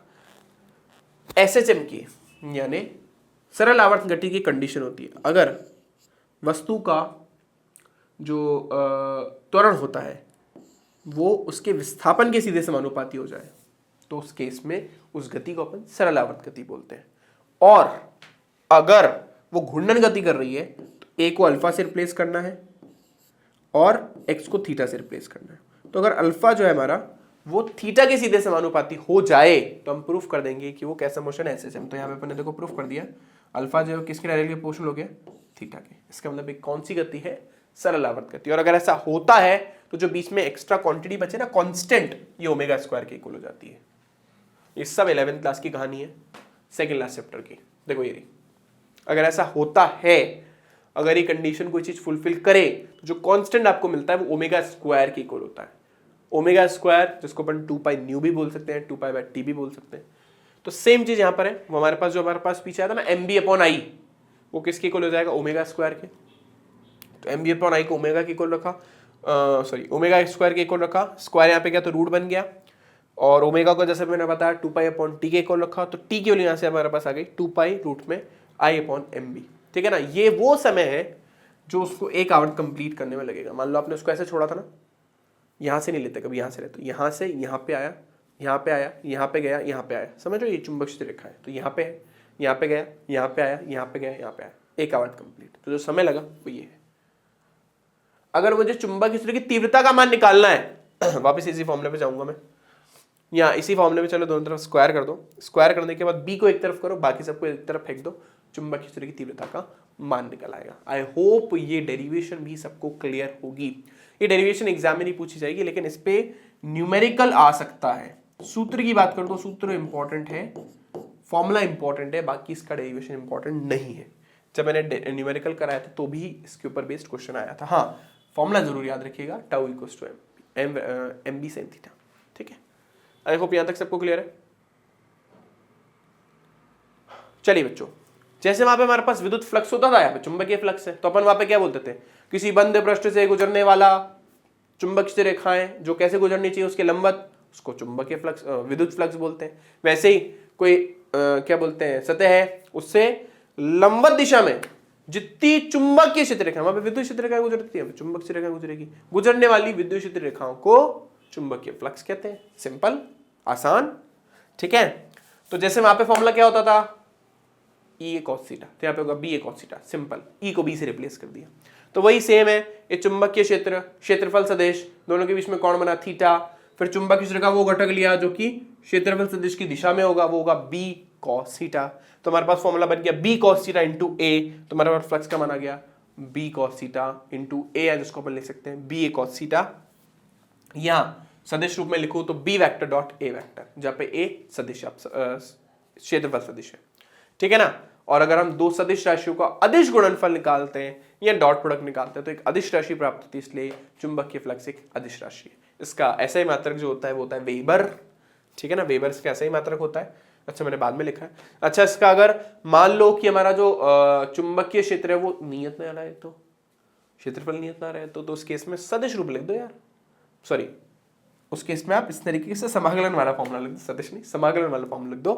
तो वहां पे अपने क्या होता था, या तो ई कॉस थीटा लिख दो चुपचाप, अगर ई क्या हो, नियत हो, ये हो नियत तो, और अगर ई नियत ना हो तो E D A cos theta. याद आ रहा है, मैं भी यही कह रहा हूं, उसको बस बी से रिप्लेस कर दो, खत्म करो, हो गया तुम्हारा काम, बुद्धि नहीं लगानी। आया सबको समझ, ठीक है। अच्छा, मात्रक के बारे में जैसे मैं आपको बताया कि इसका ऐसा ही मात्रक होता है बच्चों, वेबर याद रखेंगे, काफी इंपॉर्टेंट पॉइंट है ये। और अगर मैं फॉर्मूले से निकालूं तो फॉर्मूला था बी कॉस थीटा, तो बी का मात्रक हो गया टेस्ला, एरिया का हो गया मीटर स्क्वायर, तो इसका एमकेएस मात्रक तो है टेस्ला इंटू मीटर स्क्वायर, और वैसे इसका वेबर, तो एक वेबर किसके इक्वल होता है 1 टेस्ला इंटू 1 मीटर स्क्वायर। इसका सीजीएस मात्रक होता है बच्चों मैक्सवेल, और एक वेबर जो होता है वो 10 की घात 8 मैक्सवेल के बराबर होता है। ठीक है, मैक्सवेल को शॉर्ट में MAX लिखते हैं। जैसे चुंबक क्षेत्र का गॉस होता है ना, गाउस होता है, वैसे चुंबकीय फ्लक्स का मैक्सवेल होता है। ठीक है, और एक मैक्सवेल 10 की घात -8 सॉरी, एक वेबर जो है 10 की घात 8 मैक्सवेल, या एक मैक्सवेल 10 की घात -8 वेबर के बराबर होता है। ठीक है, याद रखना, आपने को भूलना नहीं है, ये सारी चीजें इंपॉर्टेंट, एक एक नंबर में पूछ लेगा।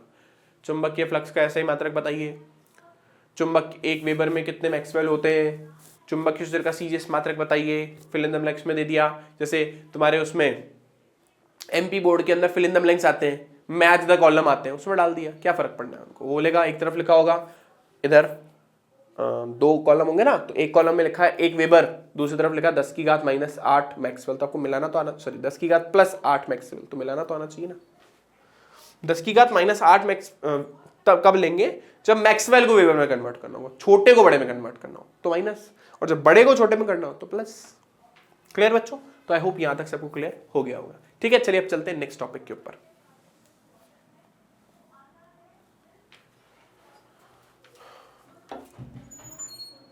प्रिया मैम, गुड मॉर्निंग मैम। आपकी रिकॉर्डिंग कब है? 9 बजे से है, और 9:15 हो गई, तो आप तो अभी पीपीटी बना रहे हो या बन गई आपकी? तो आप मेरा वेट कर रहे हो? वही मैं आपसे पूछ रहा था कि आपने टाइम दे रखा है और मैं गुस्सा हुआ हूँ इसलिए। मुझे तो आप खाली करोगे, मैं बुझ जाऊंगी। आपकी पीपीटी सारी रेडी है? बिल्कुल, ये सेव करते ही भेजनी है बस। तभी आपने सेव थोड़ी ना करी है। ये लो, अभी कर देती हूँ। आप क्या कर रहे हैं, वन शॉट कर रहे हैं, क्या कर रहे हैं? जी हाँ। सर फिर तो आप बारी आ जाएगी। क्यों मैम, मैं बहुत छोटा सा, ये तो बहुत छोटा सा वन शॉट है।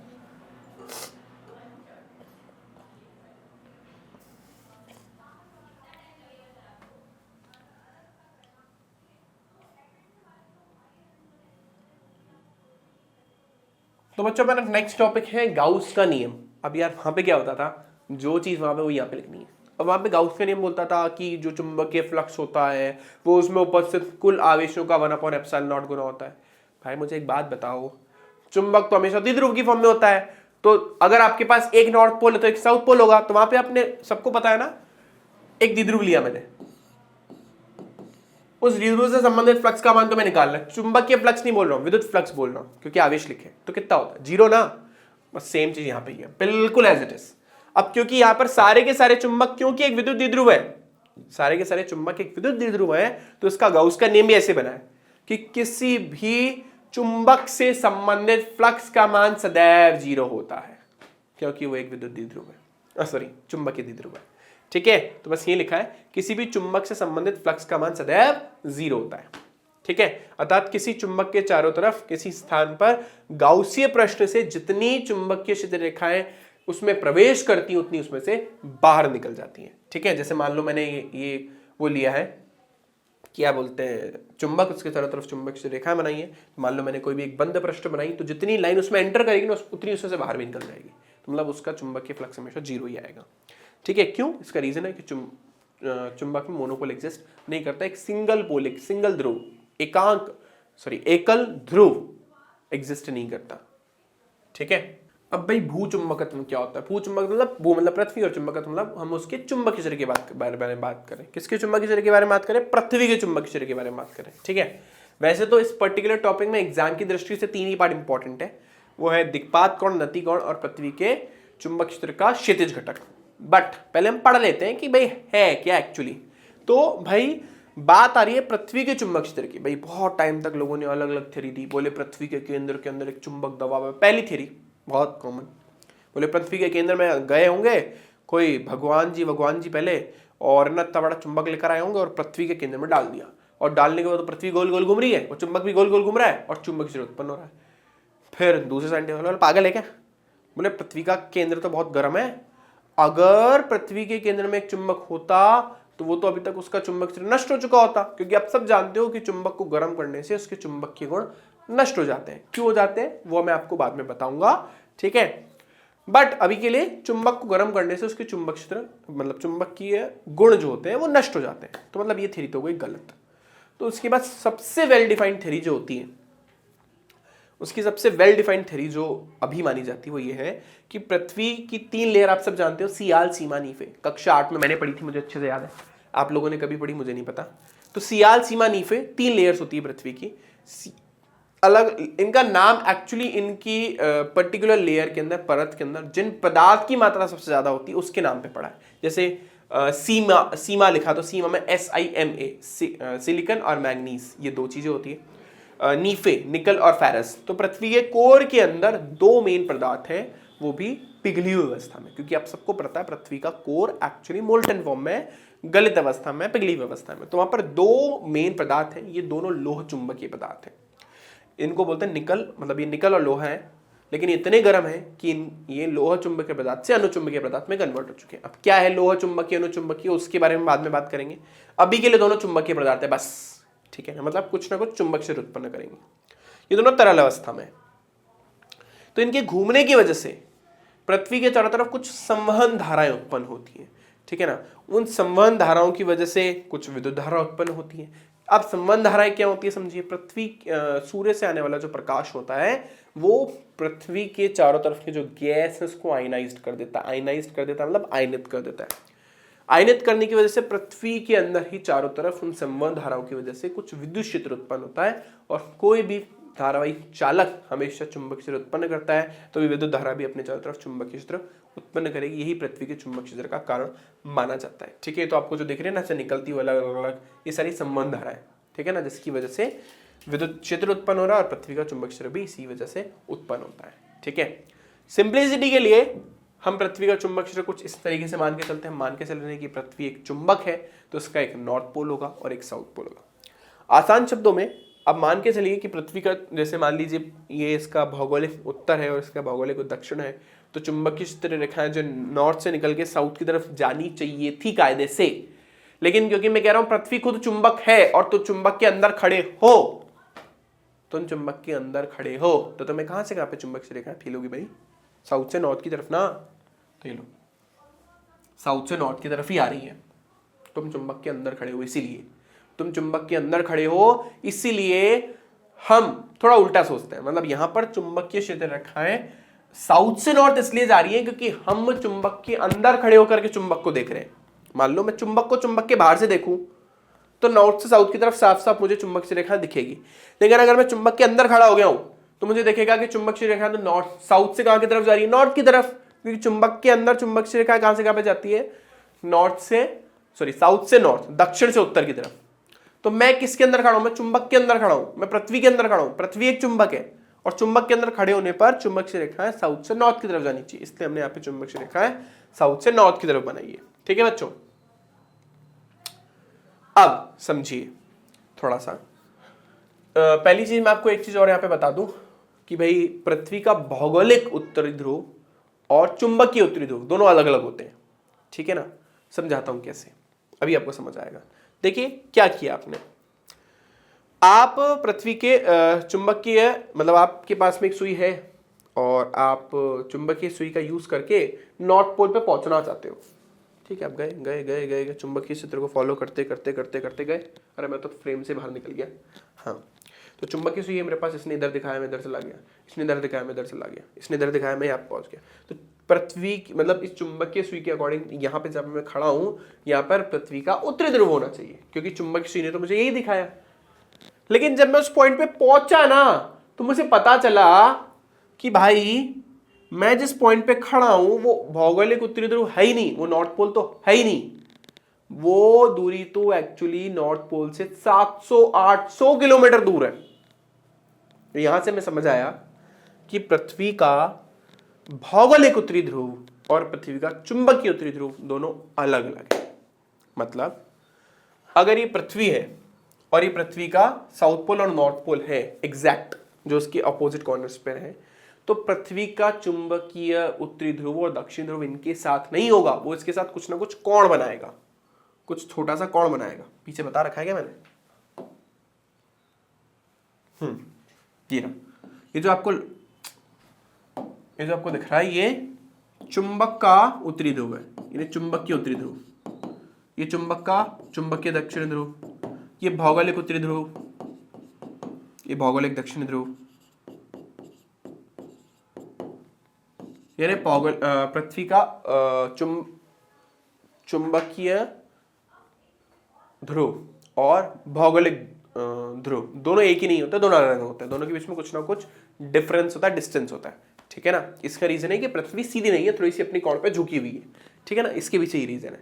तो पृथ्वी क्योंकि ऐसे नहीं है तो चुंबक सीधा भी नहीं है, क्योंकि पृथ्वी सीधी नहीं है, पृथ्वी तो कुछ कोण से झुकी हुई है अपने अक्ष पर 11.8 डिग्री से, तो 11.8 डिग्री से क्योंकि झुकी हुई है तो हमारा चुंबक भी झुक गया। तो नॉर्थ पोल तो हम ऊपर वाले को मानते, साउथ पोल तो हम नीचे वाले को मानते। क्यों मानते? क्योंकि हमारे सीजन ही इसी अकॉर्डिंग आते हैं। भाई पृथ्वी की पोजीशन से सीजन को मतलब नहीं है, सीजन तो उसी अकॉर्डिंग बनेंगे जैसे पृथ्वी, अगर मैं पृथ्वी को ऐसा मान के चल रहा हूं तो सीजन इसी अकॉर्डिंग बनेंगे, लेकिन वास्तविकता में पृथ्वी ऐसे झुकी हुई है। वो झुकावा किस बेसिस पे मानते हैं? भौगोलिक उत्तरी ध्रुव चुंबकीय उत्तरी ध्रुव और दक्षिण ध्रुव के बेसिस पे, इसलिए हम बोलते हैं पृथ्वी झुकी हुई है अपने अक्ष पर, ठीक है।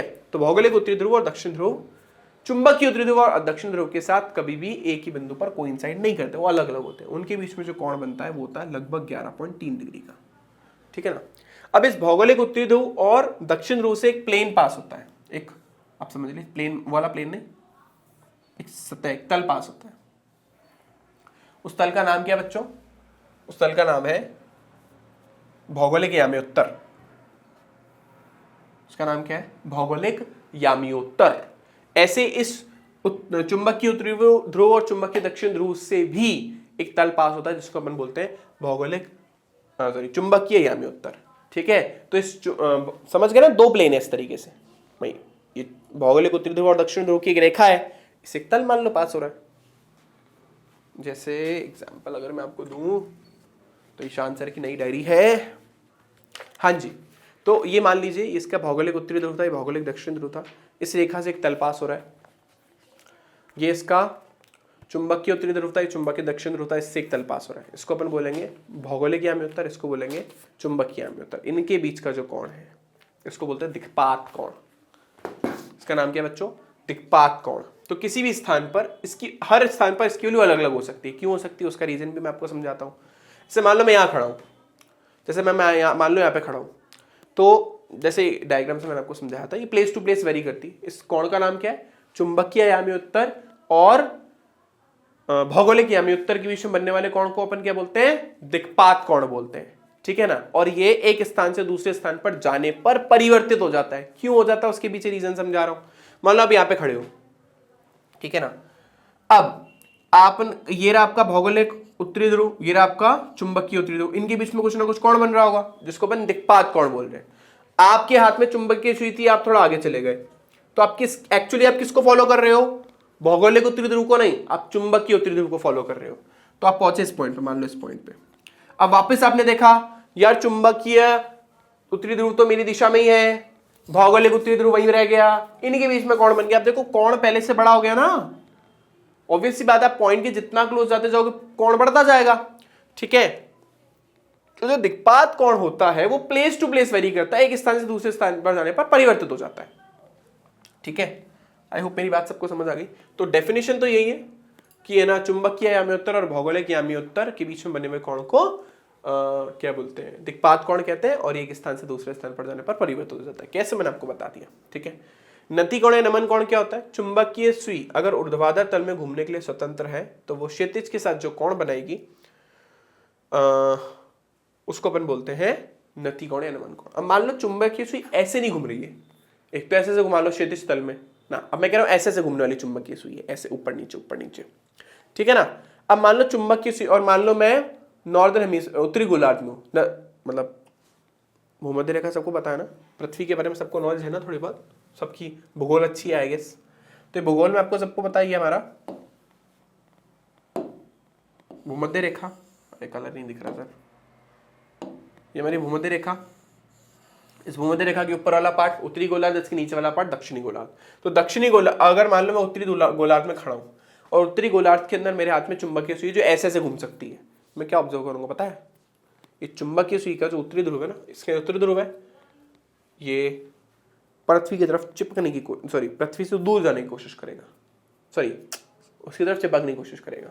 ये नॉर्थ पोल की तरफ अट्रैक्ट होगा, मतलब ये सुई कुछ इस तरीके की हो जाएगी। ऐसे अगर मैं दक्षिण ध्रुव में चला गया तो ये तो नॉर्थ पोल था ना चुंबकीय सुई का, तो ये तो कभी भी नॉर्थ की तरफ जाएगा नहीं, तो ये कहाँ की तरफ चला जाएगा, ऐसे ऊपर उठ जाएगा। तो इसका साउथ पोल नीचे चला गया, वो साउथ पोल की तरफ जाने की कोशिश कर रहे हैं, दक्षिण ध्रुव की तरफ जाने की कोशिश कर रहे हैं। तो अब ये जो सुई है ना, ये भूमध्य रेखा के साथ कुछ ना कुछ कोण बना रही है, उस कोण को अपन बोलते हैं नमन कोण या फिर नति कोण। अब अगर मैं पोल पे चला जाऊं, जैसे साउथ पोल पे चला गया, तो ये कोण ऐसा हो जाएगा बिल्कुल, ये क्योंकि नीचे वाला जो पार्ट है जो इसका दक्षिण ध्रुव है, इस दक्षिण ध्रुव की तरफ चला जाएगा। और अगर मैं उत्तरी ध्रुव पे चला जाऊं तो उसका नॉर्थ पॉइंट जो है वो नीचे की तरफ चला जाएगा। ये नति कोण या नमन कोण का मान ध्रुवों पर 90 डिग्री होता है। और अगर मैं भूमध्य रेखा पे खड़ा हूं तो बोले ना तो मैं नॉर्थ की तरफ, भाई ये वाला कहां की तरफ अट्रैक्ट करने की कोशिश करेगा, नॉर्थ की तरफ, और ये वाला साउथ की तरफ, बोले हम तो बीच में खड़े, तो उस केस में नमन कोण या नति कोण, मतलब सुई आपकी बिल्कुल स्ट्रेट रहेगी। तो इसको अपन बोलते हैं कि इस केस में नति कोण या नमन कोण कितना है, 0। जब आप एक अच्छा वो खरीदोगे दिशा सूचक यंत्र, तो आपको दिखेगा उसमें चुंबकीय सुई कभी भी ऐसे घूमने के लिए नहीं बनी, उसमें ऐसे ऐसे घूमने के लिए बनी होती है। तो उसमें चुंबकीय सुई, जैसे हम जो है थोड़ा सा, जैसे हम उत्तरी भारत में रहते हैं ना, तो हम भूमध्य रेखा से थोड़ा सा ऊपर है, ठीक है, ऊपर ही है ना, मकर रेखा, कर्क रेखा, का थी मैं तो भूल गया, है ना, उत्तरी गोलार्ध में आएंगे ना अपन, तो उत्तरी गोलार्ध में आपकी चुंबकीय सुई थोड़ी सी टिल्ड हो जाती है, ऐसे हल्की सी टिल्ड होती है, क्योंकि हम भूमध्य रेखा से ज़्यादा दूर नहीं है, तो ऐसे टिल्ड हो जाती है। समझ रहे हो मेरी बात? टिल्ड क्यों हुई है, ऐसे नीचे झुकी हुई है, क्योंकि हम उत्तरी गोलार्ध में हैं, ठीक है। तो आई होप सबको क्लियर है। चलिए, बस ये वाली बात है। अच्छा, चुंबकीय सुई नीचे जाए जो जिसने कोण बनाया वो धनात्मक, और ऊपर जाए तो ऋणात्मक कोण बनाया, ठीक है। तो चुंबकीय उत्तरी ध्रुव के अंदर इसने प्लस 90 डिग्री का कोण बनाया होगा, क्योंकि चुंबकीय सुई ऐसे से पूरी घूम गई, 90 डिग्री बना दी, ऐसे थी ना, ऐसे घूम गई, तो नीचे घूमी ना 90 डिग्री। और अगर दक्षिण ध्रुव में तो ऐसे हो जाएगी, तो अभी घूमी तो सही लेकिन ऑपोजिट, मतलब ये ऊपर चला गया तो -90, ठीक है। और भूमध्य रेखा पर इसका मान 0। ये उल्टा लिखा मैंने, यहाँ पे प्लस या माइनस आएगा, ये प्लस आएगा बच्चों, ये माइनस आएगा, करेक्शन करना इसको, ठीक है। चलिए आगे चले। ओके, चुंबकीय सुई का क्षैतिज घटक क्या है, अब समझना। जो चुंबकीय सुई है उसने क्षैतिज के साथ जो कोण बनाया था उसका नाम क्या था, नमन कोण या नति कोण। तो ये जो चुंबकीय सुई है ये एक्चुअली पृथ्वी के परिणामी चुंबकीय क्षेत्र की दिशा को बता रही है। इसने क्षैतिज के साथ थीटा कोण बनाया है, जिसको अपन नमन कोण या नति कोण बोल रहे हैं। तो इस चुंबकीय क्षेत्र के अपन ने 2 घटक कर दिए, एक क्षैतिज घटक, एक ऊर्ध्वाधर घटक। क्षैतिज घटक क्या है, b cos थीटा, ऊर्ध्वाधर घटक क्या है, b sin थीटा। तो बस इसको bh और vb नाम दे दो, खत्म। दोनों को भाग दे दो तो आ जाएगा tan थीटा। तो tan थीटा किसके बराबर हो गया, bv बाय bh, ठीक है, जिसमें थीटा क्या हमारे पास, नमन कोण या फिर नति कोण। अगर ये मैं निकालना हो तो किसके इक्वल हो जाएगा, tan inverse bv by bh, ठीक। तो bh यहाँ पे हमारे पास क्षैतिज घटक, bv हमारे पास ऊर्ध्वाधर घटक, दोनों को भाग देने पर आएगा हमारे पास tan थीटा। और अगर हमें कभी भी नमन कोण या नति कोण निकालने के लिए बोला जाए तो हम इस फॉर्मूले से निकाल सकते हैं। इनवर्स की घबराना मत, उसमें मान ऐसे देगा, मान लो bv का मान 2 गाउस, bh का मान 2 गाउस, भाग दिया कितना है, 1। tan थीटा का मान 1 कहां पे आता है, 45 डिग्री, मतलब थीटा का मान कितना है, 45 डिग्री, ऐसे मान देगा। चलिए, अब जो मैं टॉपिक आपको पढ़ाने जा रहा हूं ये भी एग्जाम की दृष्टि से इतना ज्यादा इंपॉर्टेंट नहीं है। जो इंपॉर्टेंट है भूचुंबकत्व, और जो भी मैं आपको पढ़ाऊंगा अलग अलग प्रकार के चुंबकीय पदार्थ, ठीक है ना, ये भी थोड़ा कम ही पूछा जाता है। वो है चुंबकीकरण एवं चुंबकशीलता। सबसे पहला टॉपिक इसमें हम फर्स्ट डेफिनेशन पढ़नी है, चुंबकन तीव्रता, इंटेंसिटी ऑफ मैग्नेटाइजेशन। जब अपन पदार्थ को चुंबकित करते हैं तो उसके एकांक आयतन में उत्पन्न चुंबकीय द्विध्रुव आघूर्ण को चुंबकन तीव्रता कहते हैं। जिन जिन बच्चों ने चैप्टर नंबर 2 पढ़ा है उन बच्चों ने को ये पता होगा कि जब हम किसी भी जब हमने आपको पढ़ाया था एक टॉपिक जिसके अंदर मैंने आपको पढ़ाया था कि जब हम किसी भी पदार्थ के ऊपर विद्युत क्षेत्र आरोपित करते हैं तो उसके सारे के सारे अणु चुंबकीय क्षेत्र विद्युत क्षेत्र की दिशा में संरेखित हो जाते हैं। याद है, याद आ रहा है? कुछ पराविद्युत पदार्थ पढ़ा था, उस पराविद्युत पदार्थ में भी तो हर अणु एक द्विध्रुव था, बन गया था, या तो बन गया था। 2 तरीके के पदार्थ पड़े थे, है ना, ध्रुवीय अध्रुवीय, पोलर नॉन पोलर, ठीक है, बन गया था ऑटोमेटिकली। तो वहां पे भी अपन ने बोला था एकांक आयतन में उत्पन्न द्विध्रुव आघूर्ण को, याद आ रहा है कुछ? बस वही सेम चीज है। जब किसी पदार्थ को आप चुंबकित करने का प्रयत्न करते हो, कैसे करोगे? खैर सोलेनोइड में डाल दो ना, प्रणालिका में डाल दो तो चुंबकित हो जाएगा। अब जब वो चुंबकित होगा तो उसकी एकांक आयतन में जो चुंबकीय द्विध्रुव आघूर्ण उत्पन्न होने वाला है, इसी को अपन बोलते हैं चुंबकन तीव्रता। तो एम आई से रिप्रेजेंट कर रहे हैं इसको, वो किसके इक्वल हो गया? Small M upon V, small M वही चुंबकीय द्विध्रुव आघूर्ण और वी उसका आयतन है। मात्रक निकाल लें तो इसका मात्रक हो जाएगा अच्छा वैसे फॉर्मूला भी एक और निकालें तो ये हमारे पास हो जाएगा ध्रुव प्राबल्यता या ध्रुव सामर्थ्य इनटू लंबाई, और इसका a इंटू एल, एल से एल आपका कैंसिल हो गया तो इसका एक फॉर्मूला और बन गया m बाय ए। ठीक है, चलिए इसका मात्रक देख लीजिए, m बाय वी होता है, m का मात्रक होता है a ampere into metre square, आयतन का होता है मीटर क्यूब, मीटर स्क्वायर से मीटर क्यूब कैंसिल हुआ, नीचे से मीटर बचा, मात्रक आ गया एम्पियर अपॉन मीटर, या अगर मैं विमा लिखूं तो a1 l की पावर -1, खत्म। ठीक है, ओके। अब जब किसी भी पदार्थ को आप चुंबकित करते हो तो उसके अंदर दो चुंबकीय क्षेत्र बनते हैं, एक उसका खुद का और एक बाह्य चुंबकीय क्षेत्र। देखिए लिखा है, जब किसी पदार्थ को चुंबकित किया जाता है तब कुल चुंबकीय क्षेत्र किसके बराबर होता है? बी नॉट, जो तुमने अपनी तरफ से लगाया पदार्थ को चुंबकित करने के लिए, और बी एम जो कि क्षण या पदार्थ में खुद उत्पन्न हुआ था। याद करो सेकंड चैप्टर में पढ़ा था अपन ने, ये पदार्थ को आप चुंबकित कर रहे हो तो यहाँ पर आपको पता है प्लेट जो बीच के सबने कैंसिल कर दिया था, यहाँ पे नेगेटिव नेगेटिव चार्ज आ गया था, यहाँ पर पॉजिटिव चार्ज आ गया था, तो इसके अंदर खुद के अंदर एक विद्युत क्षेत्र डेवलप हो गई थी जो बाह्य विद्युत क्षेत्र का अपोज कर रही थी। याद आ रहा है कुछ? तो कुल विद्युत क्षेत्र को अपन ने बोला वी ओ माइनस वी आई, पर यहाँ पे इसी की दिशा में होती है, इसीलिए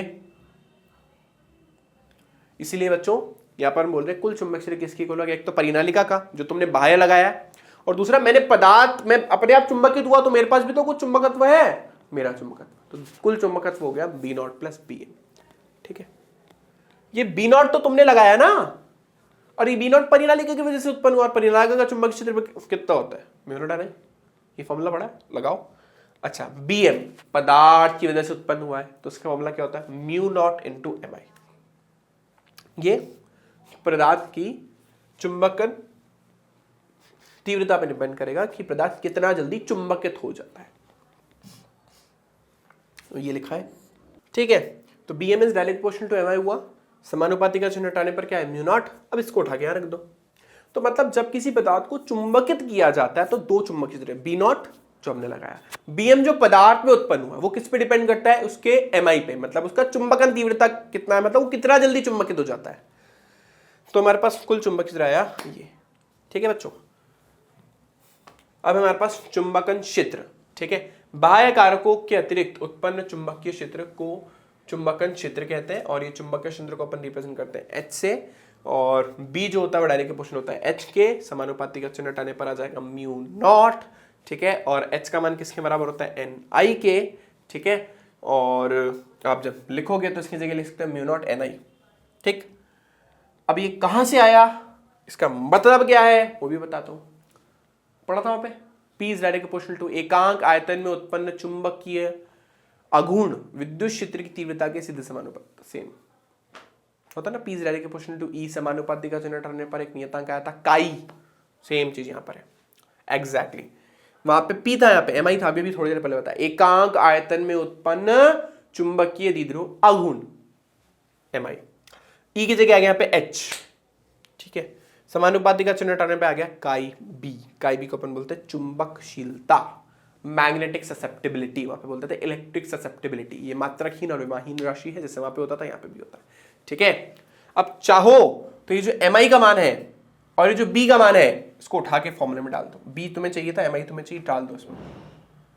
देखो, अच्छा आ जाओ इधर। अच्छा, ये कौन सा बी है? बी नॉट वाला बी है ना, क्योंकि आपने बाहर लगाया। ये चुंबकन क्षेत्र एक्चुअली क्या है? जो आपने जो लगाया उसके ऊपर डिपेंड करता है। तो ये रहा, हाँ एन आई की जगह डायरेक्ट रख दो, ये रहा एन आई की जगह एच रख दो। ठीक है, ये रहा, और ये जो एम आई था, इस एम आई की जगह रखा काई बी इंटू एच। कहाँ गया? रुको रुको, हाँ काई बी इंटू एच। दोनों में से एच कॉमन लिया, ठीक है। और mu nought 1 plus chi B into H हो गया। 1 प्लस काई बी को बच्चों अपन चाहे तो एक और टर्म लिख सकते हैं जिसको बोलते हैं म्यू आर को बोलते हैं अपेक्षित चुंबकशीलता, और इसका फॉर्मूला बन गया B equals to mu nought mu R into H. वापस देखते एक बार क्या किया, यहाँ तक तो आई होप सबको क्लियर होगा, क्रिस्टल क्लियर। बाह्य चुंबकीय क्षेत्र, आंतरिक चुंबकीय क्षेत्र, एम को किसी रिप्लेस करना है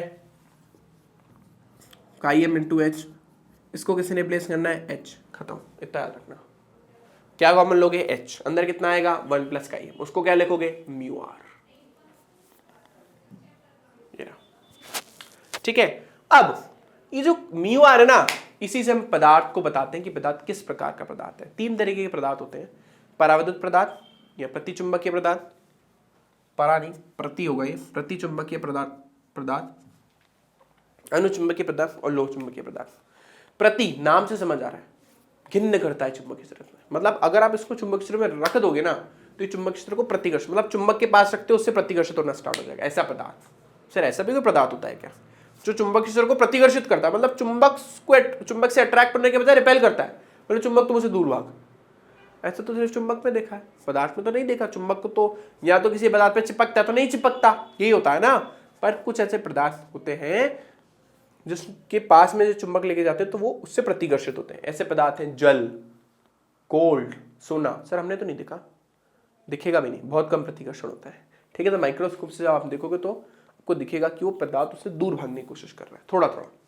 ठीक है ना। तो ऐसे पदार्थ जो कि बाह्य चुंबकीय क्षेत्र को से क्या होते हैं, हमेशा प्रतिकर्षित होते हैं, उसको अपन बोलते हैं प्रतिचुंबकीय पदार्थ, इसलिए इसका नाम पड़ गया प्रतिचुंबकीय। अणु, अणु मतलब छोटा, अनुज होता है ना, अनुज, हिंदी में एक वर्ड है ना अनुज, छोटे भाई को बोलता है अनुज, तो अणु मतलब होता है छोटा।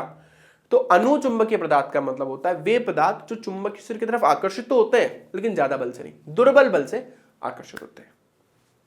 लोह चुंबकीय पदार्थ, लोहे से ही आए वर्ड, तो लोह चुंबकीय पदार्थ जो चुंबकीय क्षेत्र की तरफ प्रबल बल से आकर्षित होते हैं।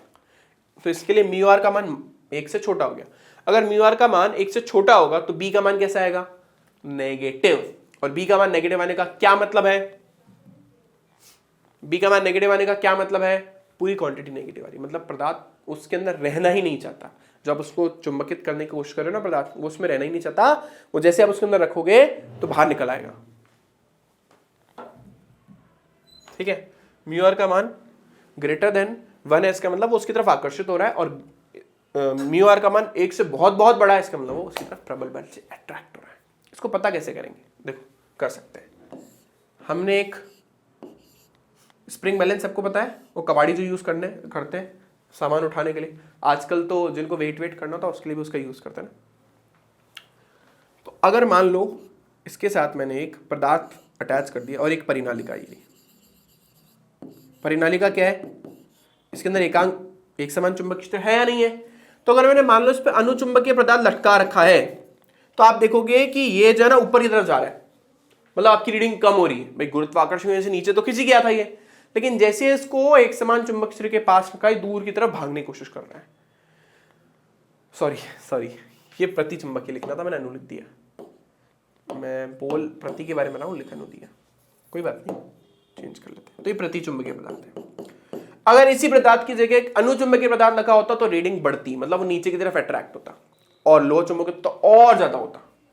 आई होप मेरी बात अब सबको समझ आ रही है। ठीक है, अब इन तीनों के बारे में डिटेल में बात करनी है क्योंकि इन तीनों के ऊपर प्रश्न 101% बनेगा।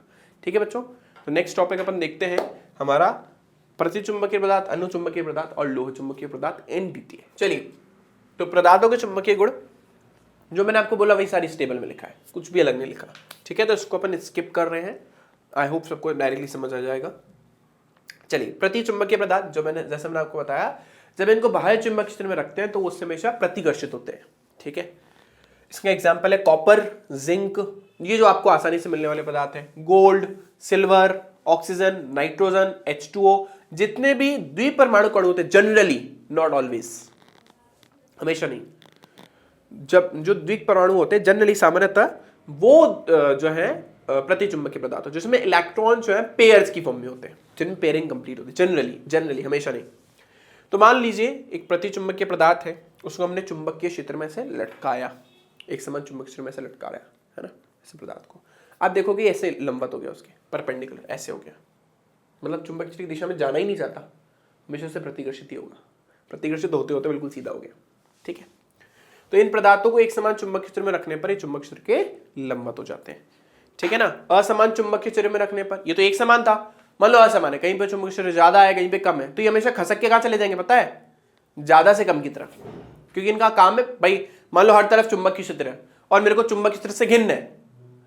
एक एग्जांपल दो, आपको दाल पसंद नहीं है, मम्मा ने बनाई दाल है, वो ऑप्शन क्या है, तो आप क्या करोगे, जैसे तो थोड़ा थोड़ा ऊपर से उसका पानी पी लोगे, है ना, जैसे तैसे उसमें रोटी डिप डिप कर करके खा लोगे, यार पेट तो भरना ही है, और कुछ तो ऑप्शन ही नहीं है ना।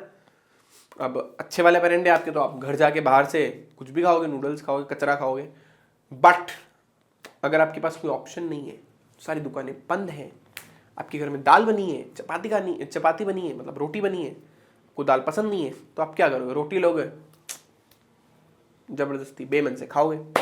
अब सेम चीज किसके पास है, अनुचुंबकीय पदार्थ, बोले हर जगह चुंबकीय क्षेत्र है, कहीं चुंबकीय क्षेत्र ज्यादा है, कहीं चुंबकीय क्षेत्र कम है, मुझे तो चुंबकीय क्षेत्र पसंद नहीं है, तो मैं कहां पे चला जाऊंगा, ज्यादा से कम की तरफ।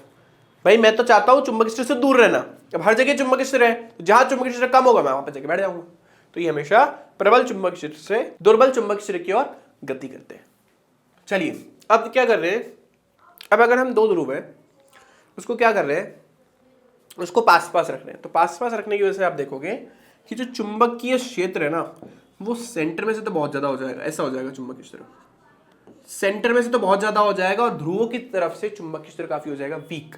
तो अगर आप इसके ऊपर कोई अनुचुंबकीय पदार्थ रखोगे तो उसका पहाड़ जैसा शेप हो जाएगा। हमने क्या पढ़ा था, वो असमान चुंबकीय क्षेत्र में रखा हो तो वो प्रबल चुंबकीय क्षेत्र से दुर्बल क्षेत्र की ओर गति करता है। तो दुर्बल कहां पे, यहां पर ध्रुवों पर कंपैरेटिवली, और बीच में चुंबकीय क्षेत्र प्रबल है, तो चुंबकीय पदार्थ ने आंगुड़ गति करी प्रबल से दुर्बल की तरफ। जबकि अगर यही ध्रुव दूर दूर रखे, सॉरी यही दोनों के दोनों ध्रुव जो है, दोनों के दोनों मैग्नेट दूर दूर रखे हुए हो, तो उस केस में चुंबकीय क्षेत्र ध्रुवों पर ज्यादा होगा और बीच में कम होगा। वापस सुनिएगा, पास पास हो तो बीच में ज्यादा, कहां देखोगा, बीच में, चलता नहीं है यहां पे भी, माता जी आ गई इस बोर्ड में, नोट डाल के लिख लीजिए।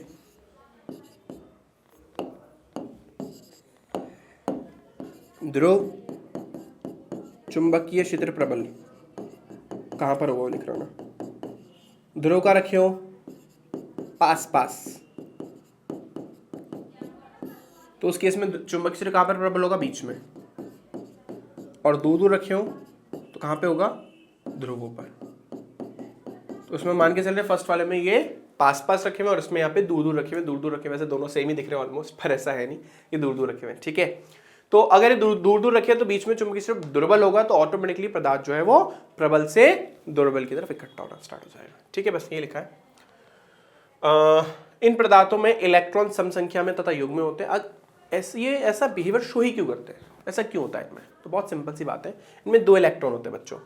तो वो जो इलेक्ट्रॉन्स होते हैं ना, जो नाभिक के साथ बैठे हैं, वो हमेशा एक द्विध्रुव बनाते हैं, और इलेक्ट्रॉन के चक्रण व कक्षीय गति के कारण चुंबकीय क्षेत्र उत्पन्न होता है, किंतु कक्षीय गति के कारण उत्पन्न चुंबकीय क्षेत्र चक्रण के कारण उत्पन्न चुंबकीय क्षेत्र की तुलना में नगण्य होता है। ये हमने पिछले चैप्टर में पढ़ा था, इलेक्ट्रॉन घूम भी रहा है और अपने एक्सिस पर भी घूम रहा है, तो कक्षीय की वजह से उत्पन्न होने वाला चुंबकीय क्षेत्र ऑलमोस्ट नेग्लिजिबल होता है, और चक्रण की वजह से उत्पन्न होने वाले चुंबकीय क्षेत्र को हम कंसिडर कर सकते हैं, ठीक है।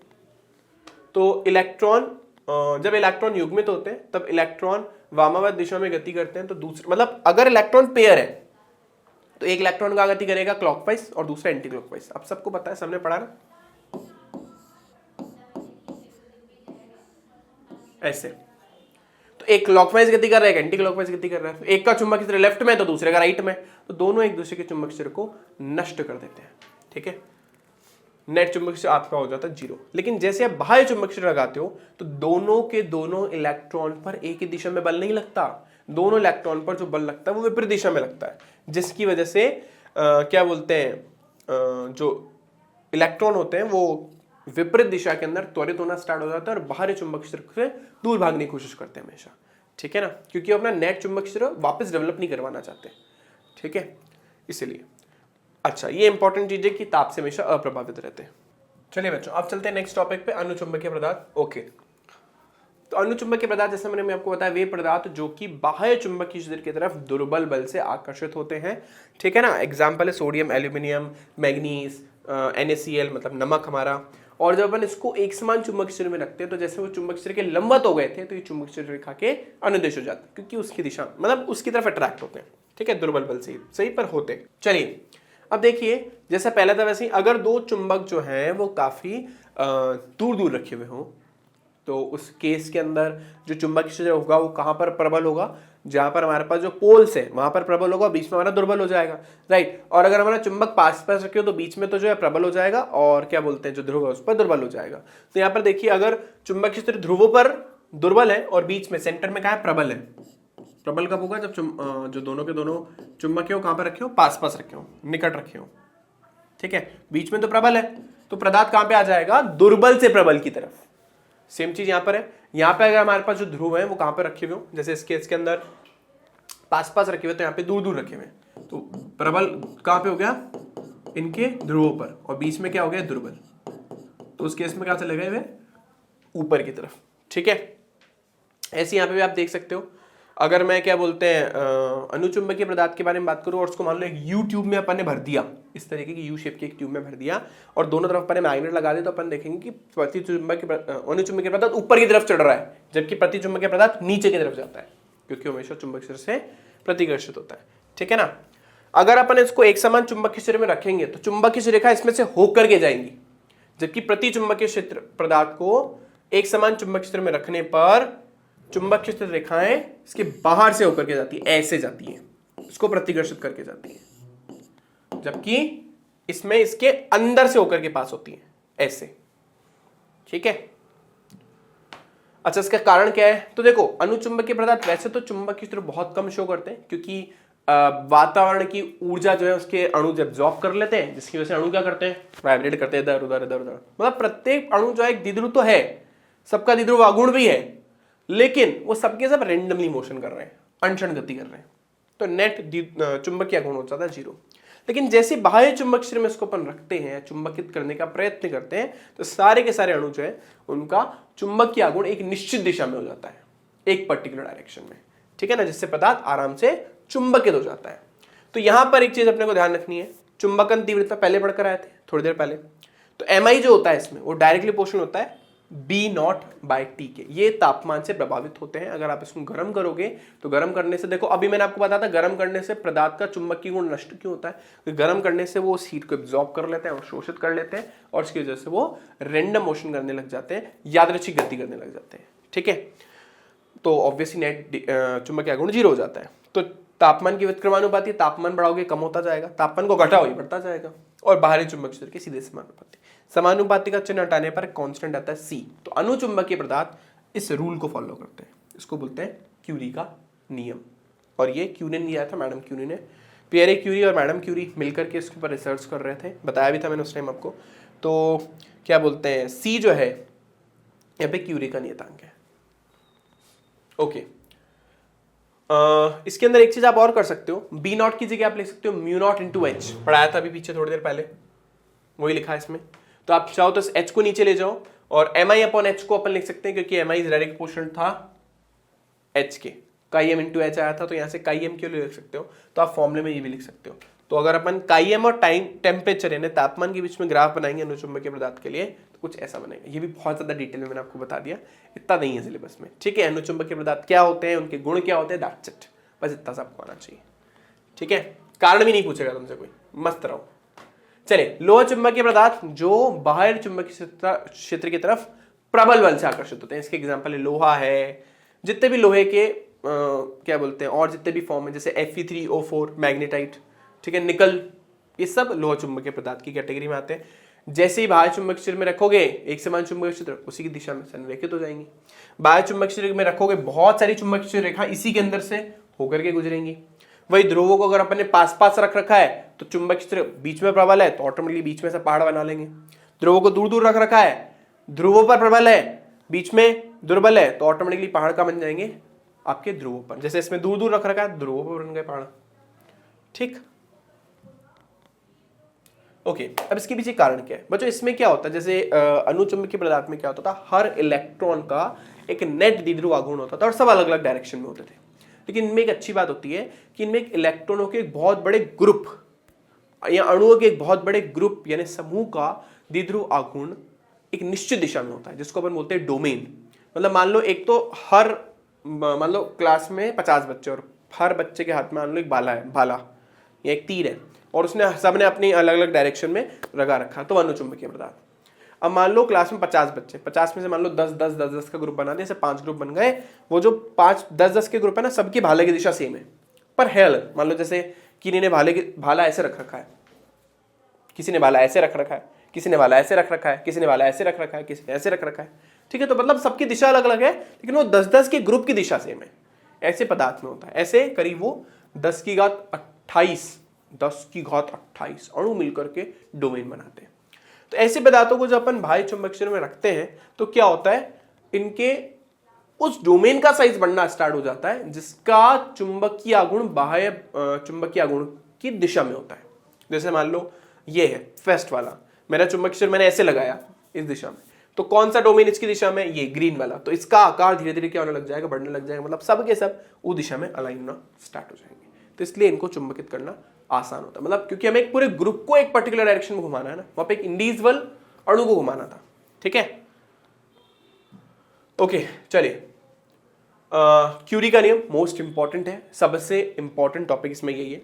वही chi M S inverse proportional to T जो भी पढ़ा था, समानुपाती का चिन्ह हटाया, कांस्टेंट आ गया, यही होता है क्यूरी का नियम। पीछे भी बताया, अभी बताया।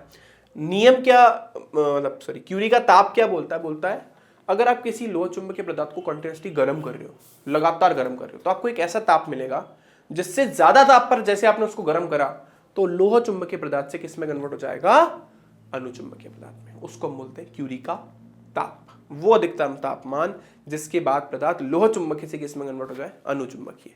मैंने आपको बताया था ना, पृथ्वी के कोर में निकल और फेरस दोनों हैं लेकिन दोनों अनुचुंबकीय हैं। क्यों? क्योंकि दोनों पिघलित अवस्था में, वो अपने क्यूरी के ताप को एक्सीड कर चुके हैं, उसको क्रॉस कर चुके हैं, उससे ज्यादा तापमान पर वहां पर बैठे हैं।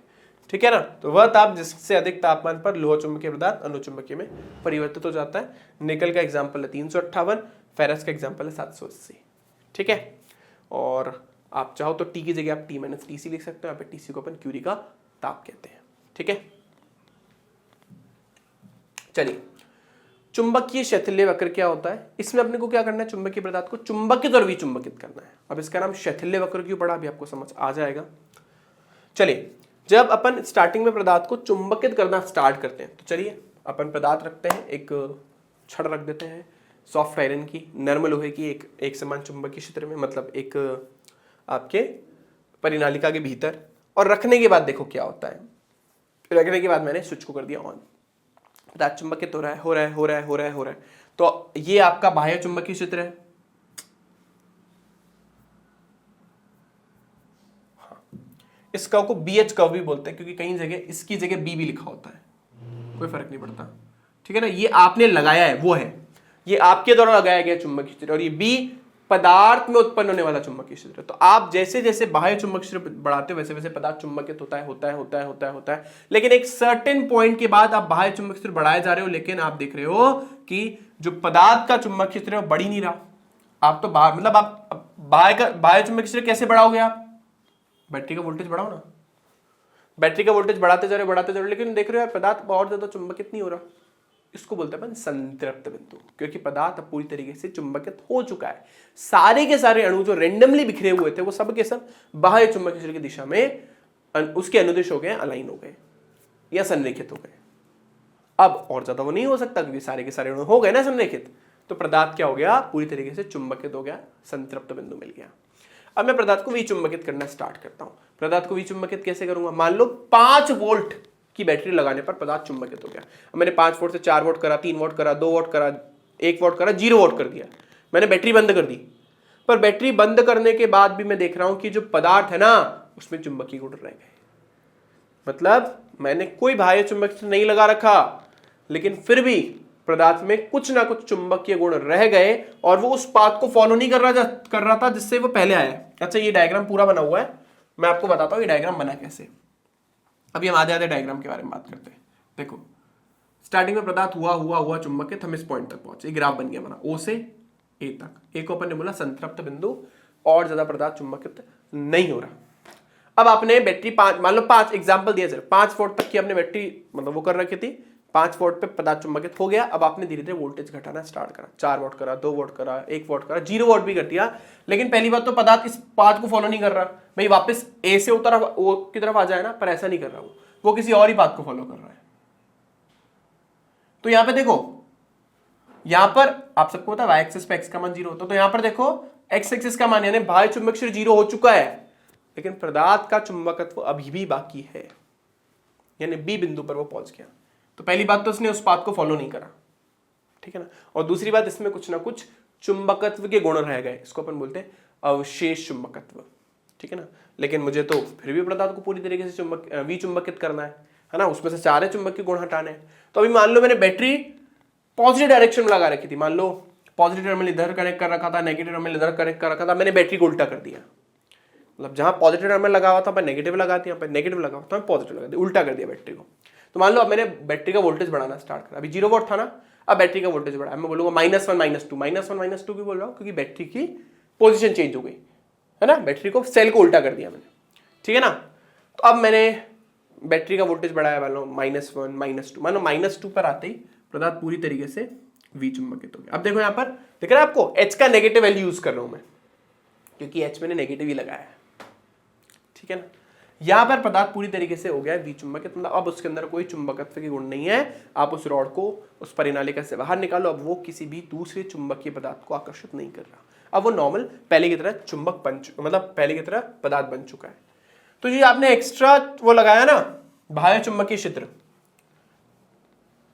ये जो आपने बाह्य एक्स्ट्रा चुंबकीय क्षेत्र लगाया ना, ये वाला, मतलब हमने जो भी डायग्राम है ना उसमें ये वाला, ये जो बाह्य चुंबकीय क्षेत्र में लगाना पड़ा एक्स्ट्रा, ताकि वो पूरी तरीके से विचुंबकित हो जाए, या उसमें जो अवशेष चुंबकत्व है वो हट जाए, उसको अपन बोलते हैं निग्राहिता।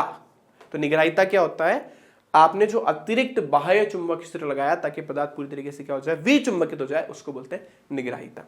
वापस आपने अपोजिट डायरेक्शन में वोल्टेज बढ़ाना स्टार्ट करा, 2 वोल्ट के बाद -2 वोल्ट के बाद -3 -4 -5 करा, पदार्थ वापस चुंबकित हुआ, वैसे उसका एक संतृप्त बिंदु आया, फिर वापस आपने उसके अंदर वोल्टेज को धीरे धीरे कम करना स्टार्ट करा, वापस उसमें कुछ अवशेष चुंबकत्व रह गए, फिर वापस आपने उसकी बैटरी की पोलैरिटी को चेंज करा ताकि पूरी तरीके से विचुंबकित हो जाए, फिर वो इस पॉइंट तक पहुंचा, वही ये वाला पार्ट भी वापस निग्राहिता है, और सेम चीज वापस आ गई।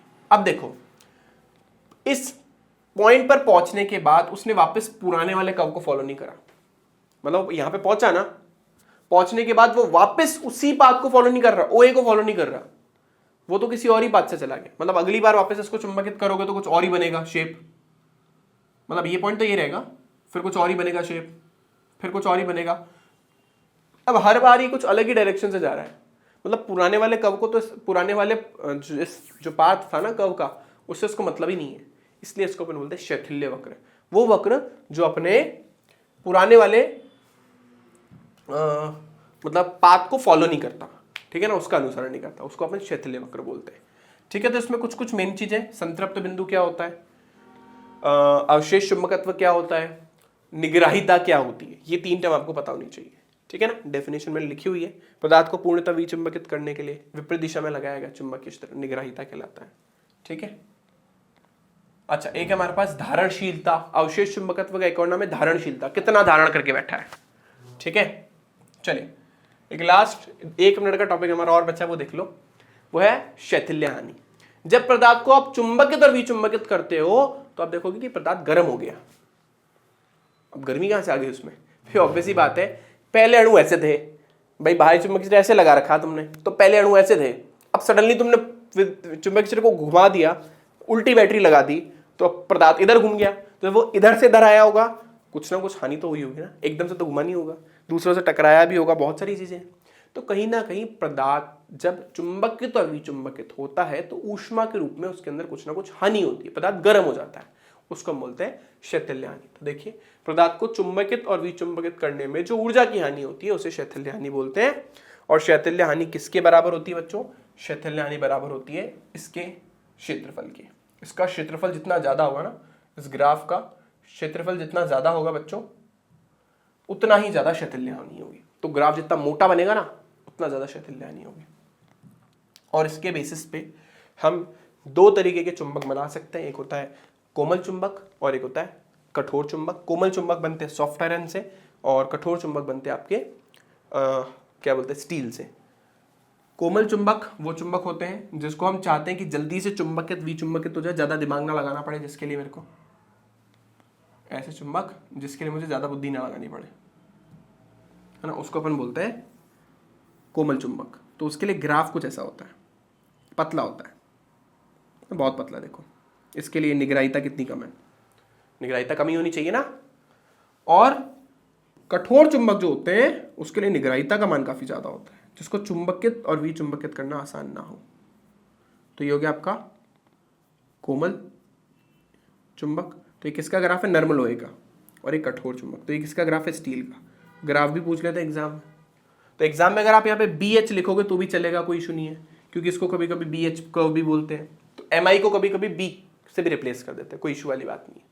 ठीक है, ध्यान रखना बच्चों। तो जैसा मैंने आपको बताया वो यहाँ पर लिखा है, कोमल चुंबक के लिए निग्राहिता का मान कम होना चाहिए ताकि हम उसको बराबर जल्दी जल्दी चुंबकित विचुंबकित कर सकें। और कठोर चुंबक के लिए जो है वो जो निग्राहिता का मान है वो ज़्यादा होना चाहिए ताकि वो जल्दी से विचुंबकित ना हो। ठीक है बच्चों, तो आज की क्लास के लिए इतना ही। आई होप वन शॉट में सबको सारी चीज़ें समझ आ गई होगी। बहुत छोटा सा चैप्टर है, कोशिश तो यही करिए 1.5 घंटे में निपट जाए। अब तो पता नहीं कितने घंटे में निपटा होगा। ठीक है, तो जिन जिन बच्चों में हमारी लर्न एंड शेयर की एप्लीकेशन डाउनलोड नहीं करी हो सबसे पहले जाकर के डाउनलोड कर लीजिएगा। ठीक है बच्चों, और लर्न एंड शेयर पर इन सारे प्लेटफॉर्म पे अवेलेबल है। तो अगर आप इनमें से कोई भी प्लेटफॉर्म यूज़ करते हो तो उसके साथ उस प्लेटफॉर्म पे हमारे साथ कनेक्ट हो सकते हो। ठीक है, तो आज की क्लास के लिए इतना ही। इस वीडियो को देखने के लिए धन्यवाद, बाय बाय।